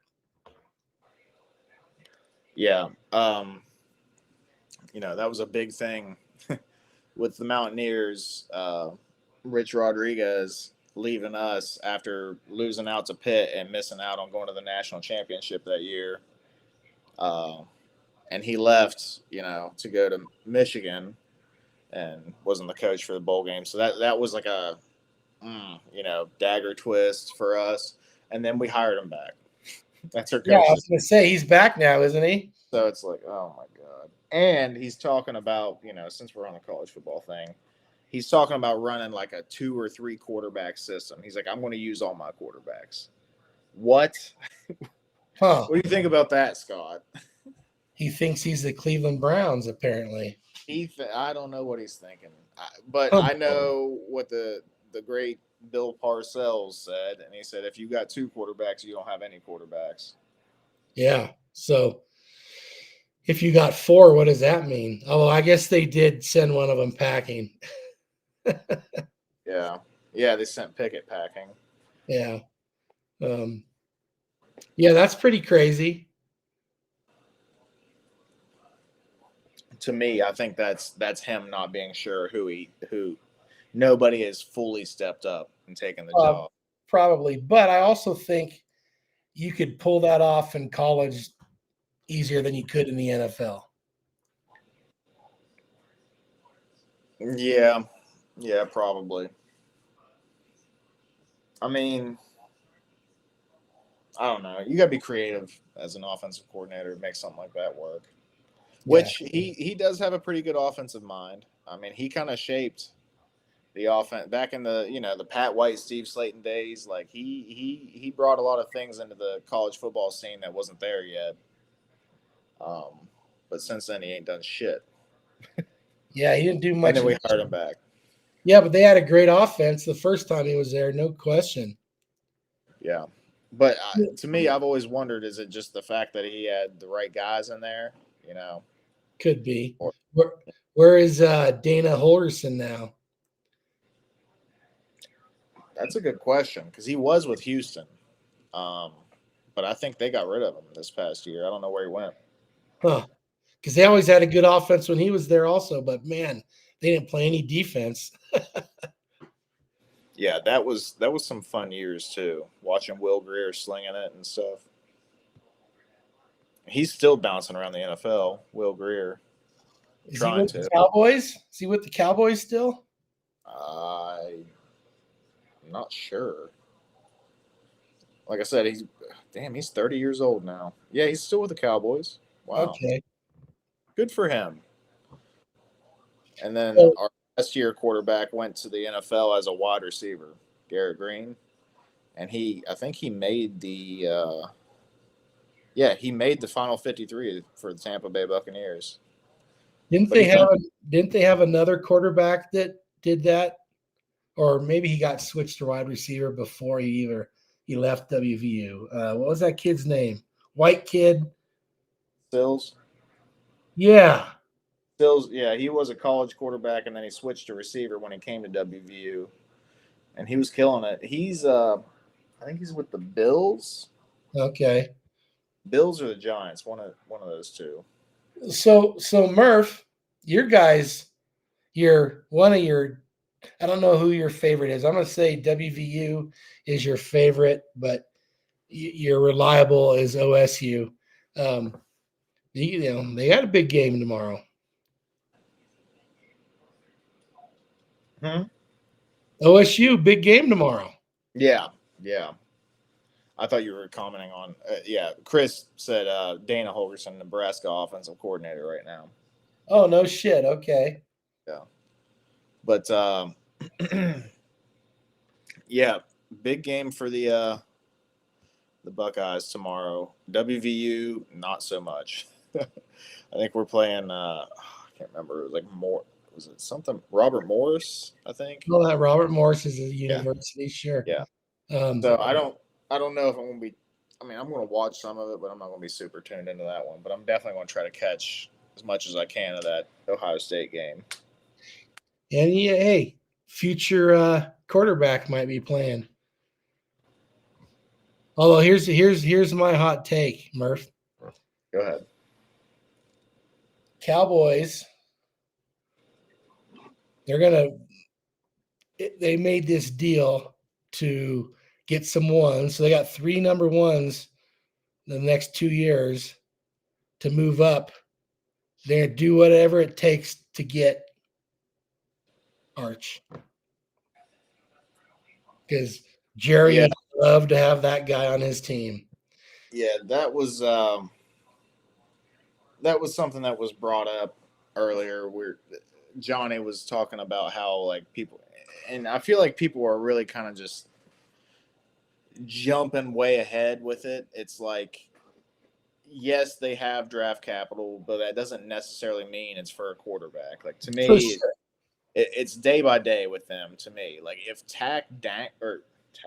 if Dak tanks this year, maybe they will, but I don't think that necessarily like Jerry Jones's intentions when he traded Micah Parsons was like, oh, I'm getting Arch Manning. I don't think that was his intentions. But although you can't put it past that fucking guy. Well, but that thought when things started not going well could have been in the back of his head, like, well, this might enable us to do this. And maybe they like a different quarterback. But who knows? I think just as likely he could just be that arrogant of a guy and say, I can draft the next Micah Parsons next year plus another guy. It's kind of how he's talking. He is kind of he's kind of an arrogant dude. Yeah, I wouldn't be surprised. Kind of. Hey, Kenny Clark ain't a slouch either. Like they did get Kenny Clark back in that trade, so You know. Yeah, but man, But he's no Parsons. Yeah, I mean, no. Parsons is elite. Kenny Clark is just good. Right. So yeah, we'll see. But I don't. Something's going to happen with Dak next year, because what I heard was he's on the books for $74 million in 2026, and there's no way they're paying him that. Now I don't know if they cut him, what they owe him, but either his deal is going to get reworked, because they're not paying $74 million for a quarterback. But I could see them just biting the bullet, cutting him, having a rookie quarterback, with a much smaller cap hit. Yeah, I mean, it's possible they could go that route, but I just don't think that. I don't think that was necessarily like his intention whenever he made that trade. Scott, is there? Alan is in here saying that the Jets will fall in love with Sellers in the 2026 draft. Talking about Lenoris Sellers, I'm pretty sure, for the South Carolina. Is there any quarterbacks that you're planning on keeping an eye on throughout the year? Maybe you're interested in the Jets taking. You know what? The one, Arch is the name, of course. And I know Alan's high on Sellers. Alan's been talking to him up for a while. Oh my God! Look at Alan's put up Dak's next 3 cap hits. Wow. Jerry is not very good at his job. Murph. No, but as the season progresses, I'll start paying closer attention. So Chris is throwing out all the names of all the guys we've been hearing about. Yeah. So Jeremiah Smith is a receiver. I don't. Klubnik. I've heard that name. Nussmeyer. I've heard that name. Leavitt. I'm not sure of the Levitt, and then Tate. I'm not sure about either. I'll have to look into those guys. I like Aller for Penn State. I'm gonna keep an eye on him to see if he's progressed. I think it was smart for him to stay in college, though. I do. I heard someone talking about him the other day, and they were like, "Yeah, he just has too much bad tape." I don't remember who it was. I don't know.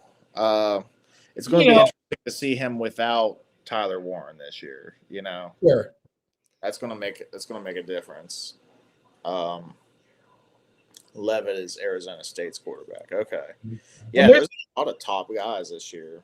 And there's a couple that are going to come to that we don't even know their name right now. Yeah, it's very possible that 2 or 3 of those guys will fall off this year. And that's another thing. 2 or 3 other ones are going to come out of nowhere and just blow it up. Yep. That's how it goes, man. Hey, I have a question for the chat. Alan, who won the Army game tonight? It was 24-24 in the 4th quarter last I saw.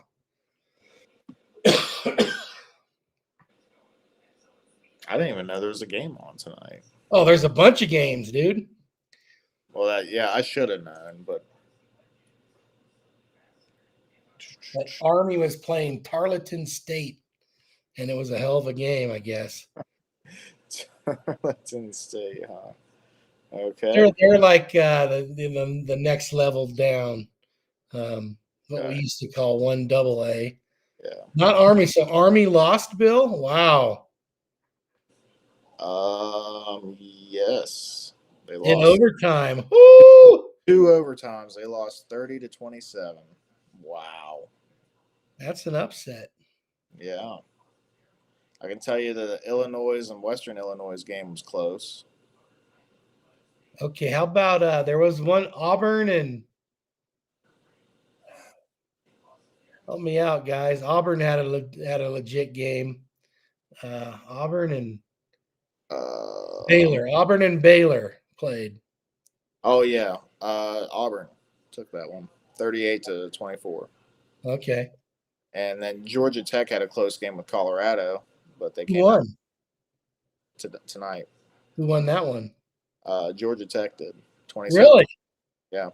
Okay. Yeah, That- we'll see how Dion does without Travis Hunter on his team. You know. Oh, Army was 14.5-point favorites. Yeah. Well, you know what? Who knows? Georgia Tech may be good, maybe not, but Colorado was really bad when he got there. So Yeah, and the only reason that they were half decent, and they weren't even good necessarily, but they were like half decent, was because he brought his sons and Travis Hunter with him from yeah. his old college, and those boys are all, at least in college standards, they were legit. Travis Hunter, Right. the real deal, though. Yeah, but that he'll I'm sure he'll recruit. I don't know how his health is. I know he's been having some health issues. But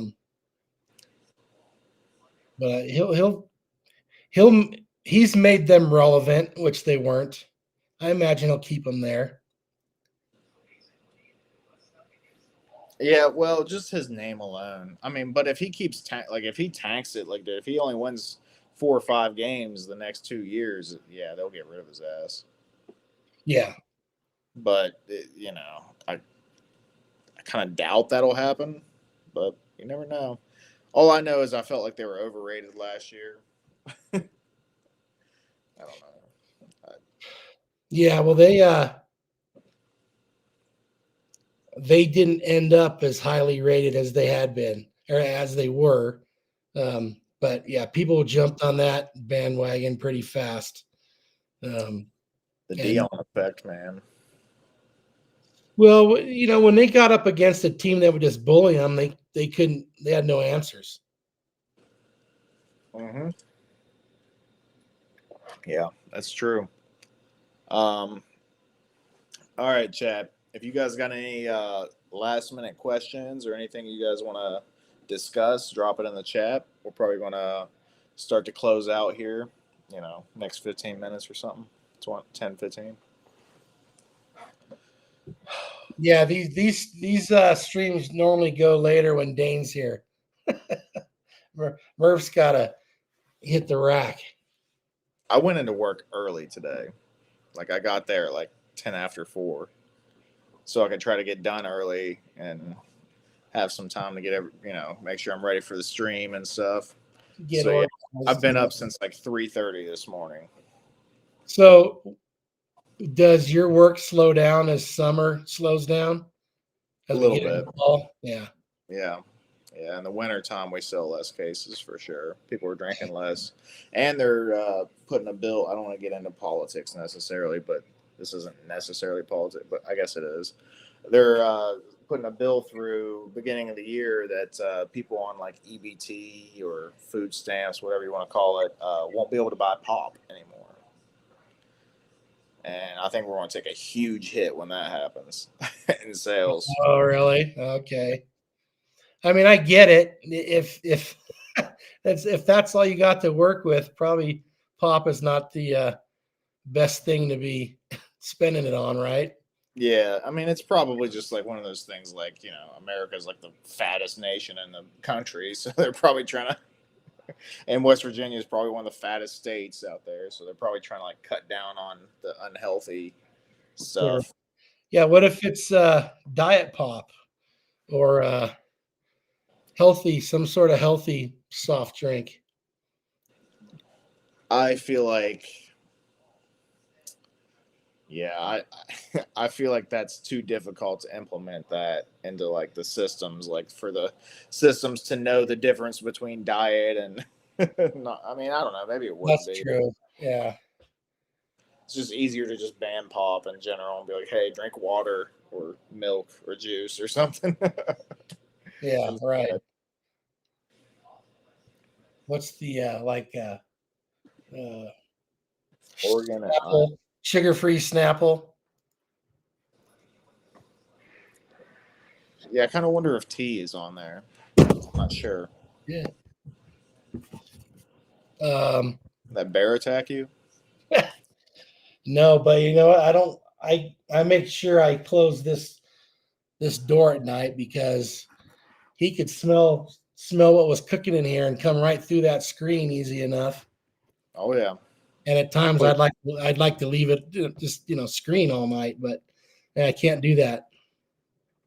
One of these days we're going to be hanging out here on the stream and we're going to see him peeking through the window out there.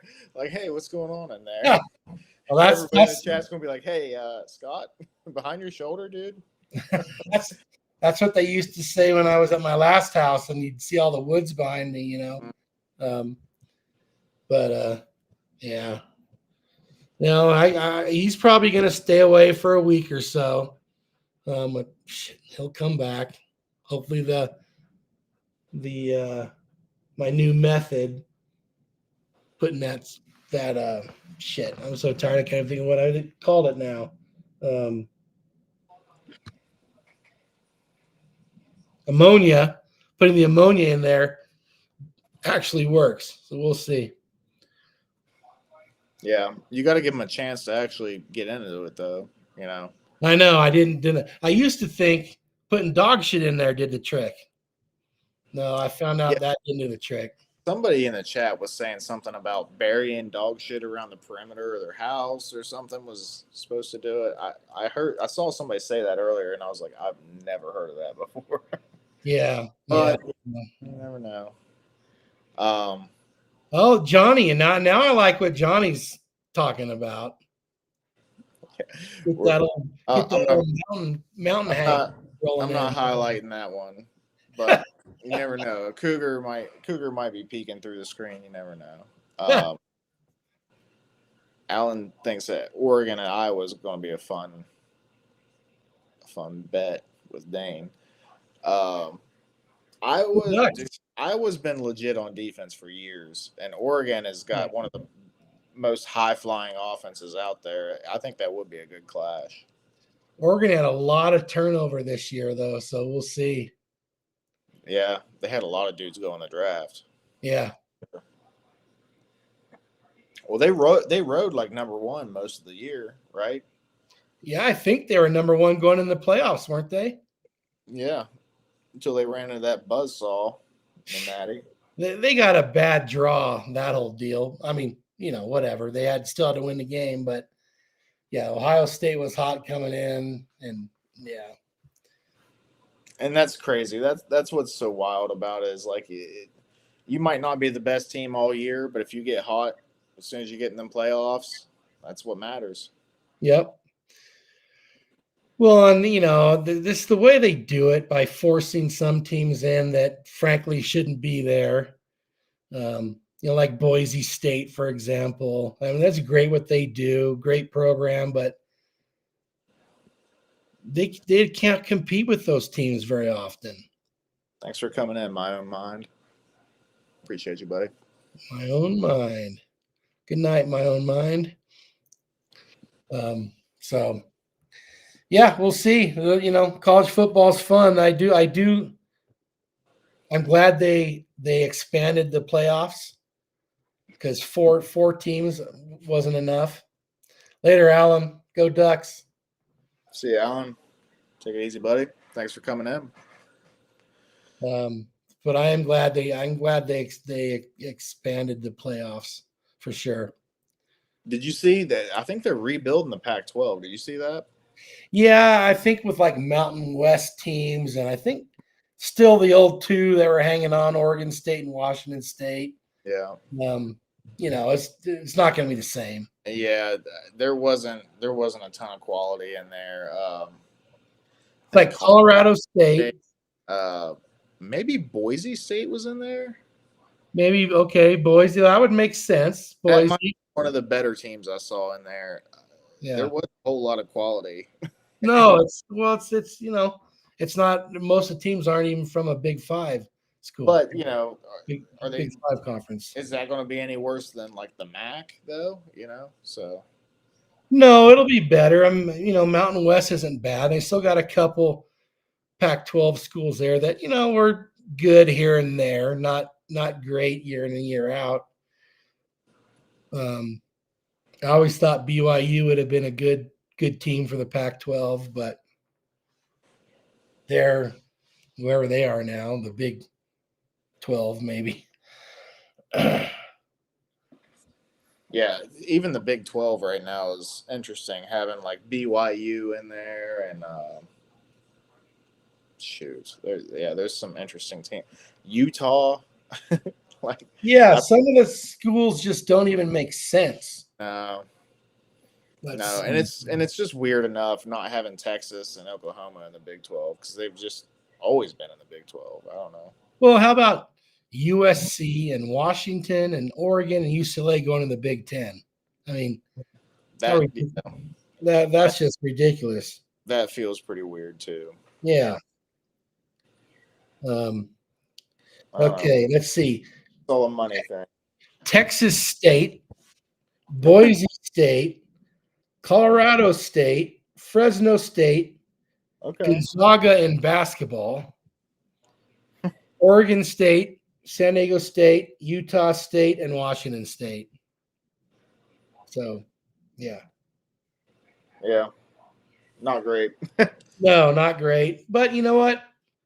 It's fun for the fans out here. I mean, they're not going to be a national powerhouse by any means, but hell, Colorado State, I'll go check out some games. They're just not even an hour away. And they're not the worst, They're not the worst. Actually, I take that back. Colorado State is more than an hour away. Air Force Academy is less than an hour away. Well, I didn't know that. Huh. Yeah, it's in Colorado Springs. So I was kind of thinking I might try to go see Boise play there, and then Boise got smoked last night. Yeah. I think it'll be, between like Oregon State, Boise State, Washington State.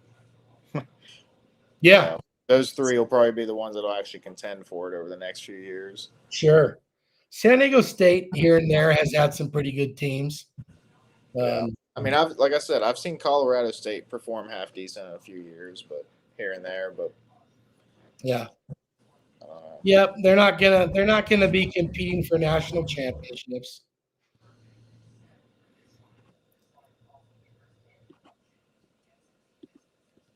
My thing's acting up. There we go. Bill's saying they dismantled the Pac-12. They did, but now they're rebuilding it. I don't know. Is that this year or is that next year that they're going to have that installed? In the 20, so yeah, next 26, 27. So next season. Okay. Yeah. So this season it's still jacked up, but next season they're going to have a brand new Pac-12. I don't know if you've paid attention to Mountain West football over the year, but pretty good, pretty entertaining. Yeah, I haven't watched hardly any Mountain West football, Scott. Well, here's the thing. They like out here, well, I'm only an hour later now than I was, but a lot of times they're like those night games that you're already in bed when they're playing, and it's Utah State against Colorado State or some Boise, against Nevada, and they're pretty damn good, entertaining football games a lot of the time. Yeah. I know I used to always enjoy I would watch WVU play early, maybe Ohio State will play early, and then as I'm 8 beers deep into my Saturday, then the Pac-12 games come on, and those always were fun to watch. And I don't know if it was just because I was half lit at the time or if they were just fun to watch, but I always enjoyed the Pac-12 games late at night. Yeah, sure. I've been to my fair share of those things. Yeah. I had a buddy that went to a Boise State game, and he's not a Boise State fan, but he likes Boise State because the blue turf and everything. He said those games are fun to go to. Have you seen Eastern Washington play at home? red turf. Washington State. No, Eastern Washington. So they're the next level down. That's like Cooper Cup. You know, that's where he's from. Anyway, their turf is red. Yeah, that would be a lot to watch. You know what I mean? Yeah. It'd be. I don't know if I'd like that, but I think we should use green turf. You know what? And make it grass while you're at it. Yeah, we should use fake turf. That fake stuff called grass. Well, sure. Bill M. Yes, that was something. And that guy, their coach, Chris Peterson, I played against him in high school, but him and my dad coached him in college. He was a quarterback at UC Davis. But then they coached together at University of Oregon. Hell yeah. Well, guys, I think we're going to wrap it up. I think we're dying off in the chat. We've had a few people heading out, going to bed, and I know my bed is yelling for me as well. Murph, you hung tough tonight, dude. I tried. I hope the production wasn't too awful bad. I don't know all the fancy stuff that Dane does, but try to do my part over here. I think it went okay. You did good, dude. You did good. All right, well, fellas, everybody in the chat, don't forget to hit the like on the way out. If you haven't subscribed, do us a favor, hit the subscribe. Trying to get to 500. We're inching up there. We're pretty close now. Thanks, guys, coming in. I've seen some new names in here and there in the chat, and we love it. Even if you don't like to call into shows, come in, dude. Just chat. That's where me and Scott, Dane, that's where we met. We met in these chats, you know, like. And we've built a decent friendship up at this point, I think. Yeah. So yeah, thanks guys. Appreciate you all coming in. Scott, thanks for coming and hanging out with me, saving me a little bit because the whole monologuing thing is very tough to do. I couldn't do it, Murph. I need to be led in directions. I just can't throw it off the top of my head. Yeah. Well, it's tough, especially like whenever like Dane and he's trying to do all the production shit too. That's why I try to help him out a lot and like take over when I know he's trying to do things in the background, because it's tough to talk and think about what you're saying and also be clicking on this and that and highlighting things and moving things around and stuff. Yeah. So I don't, guys like Jake Asman and stuff, when they do those monologuing shows, like props to those guys, like, because it ain't easy. It ain't easy. Well, again, Jake's a natural, obviously. Yeah. That shit rolls off his head and his tongue, no problem. But one great thing is with the chat, I mean, you just read the chat and you get shit to talk about, you know. Mm-hmm. Clancy and his cowboy butts and everything else. There's always something coming up. A bear's intruding, you know. That's why we love the chat, man. Yeah. Let you guys get in there and start chopping it up. Even if you're not talking about Jets football, dude, just have at it. Just chop it up in there. That's what we always did. Most of us were, Scott, me, and Dane, we're always talking shit in the chat. So that's kind of fun. Yeah. So, all right, fellas. I appreciate everyone for coming in and hanging out with us. Scott, appreciate you. Johnny, appreciate you. Charles, appreciate you. And DomC coming in and being the guest for tonight. Appreciate Dom. Great guy. Bunch of great guys. All right. Everybody, have a great night. Have a great Labor Day weekend. And we will catch you next Friday. We will have an NFL game under our belt at that time. We will. Yes. I'm good night, everyone. Murph, have a good night. Good night, everyone.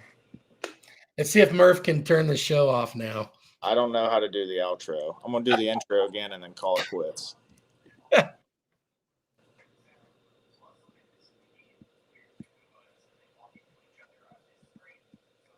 Oh, man.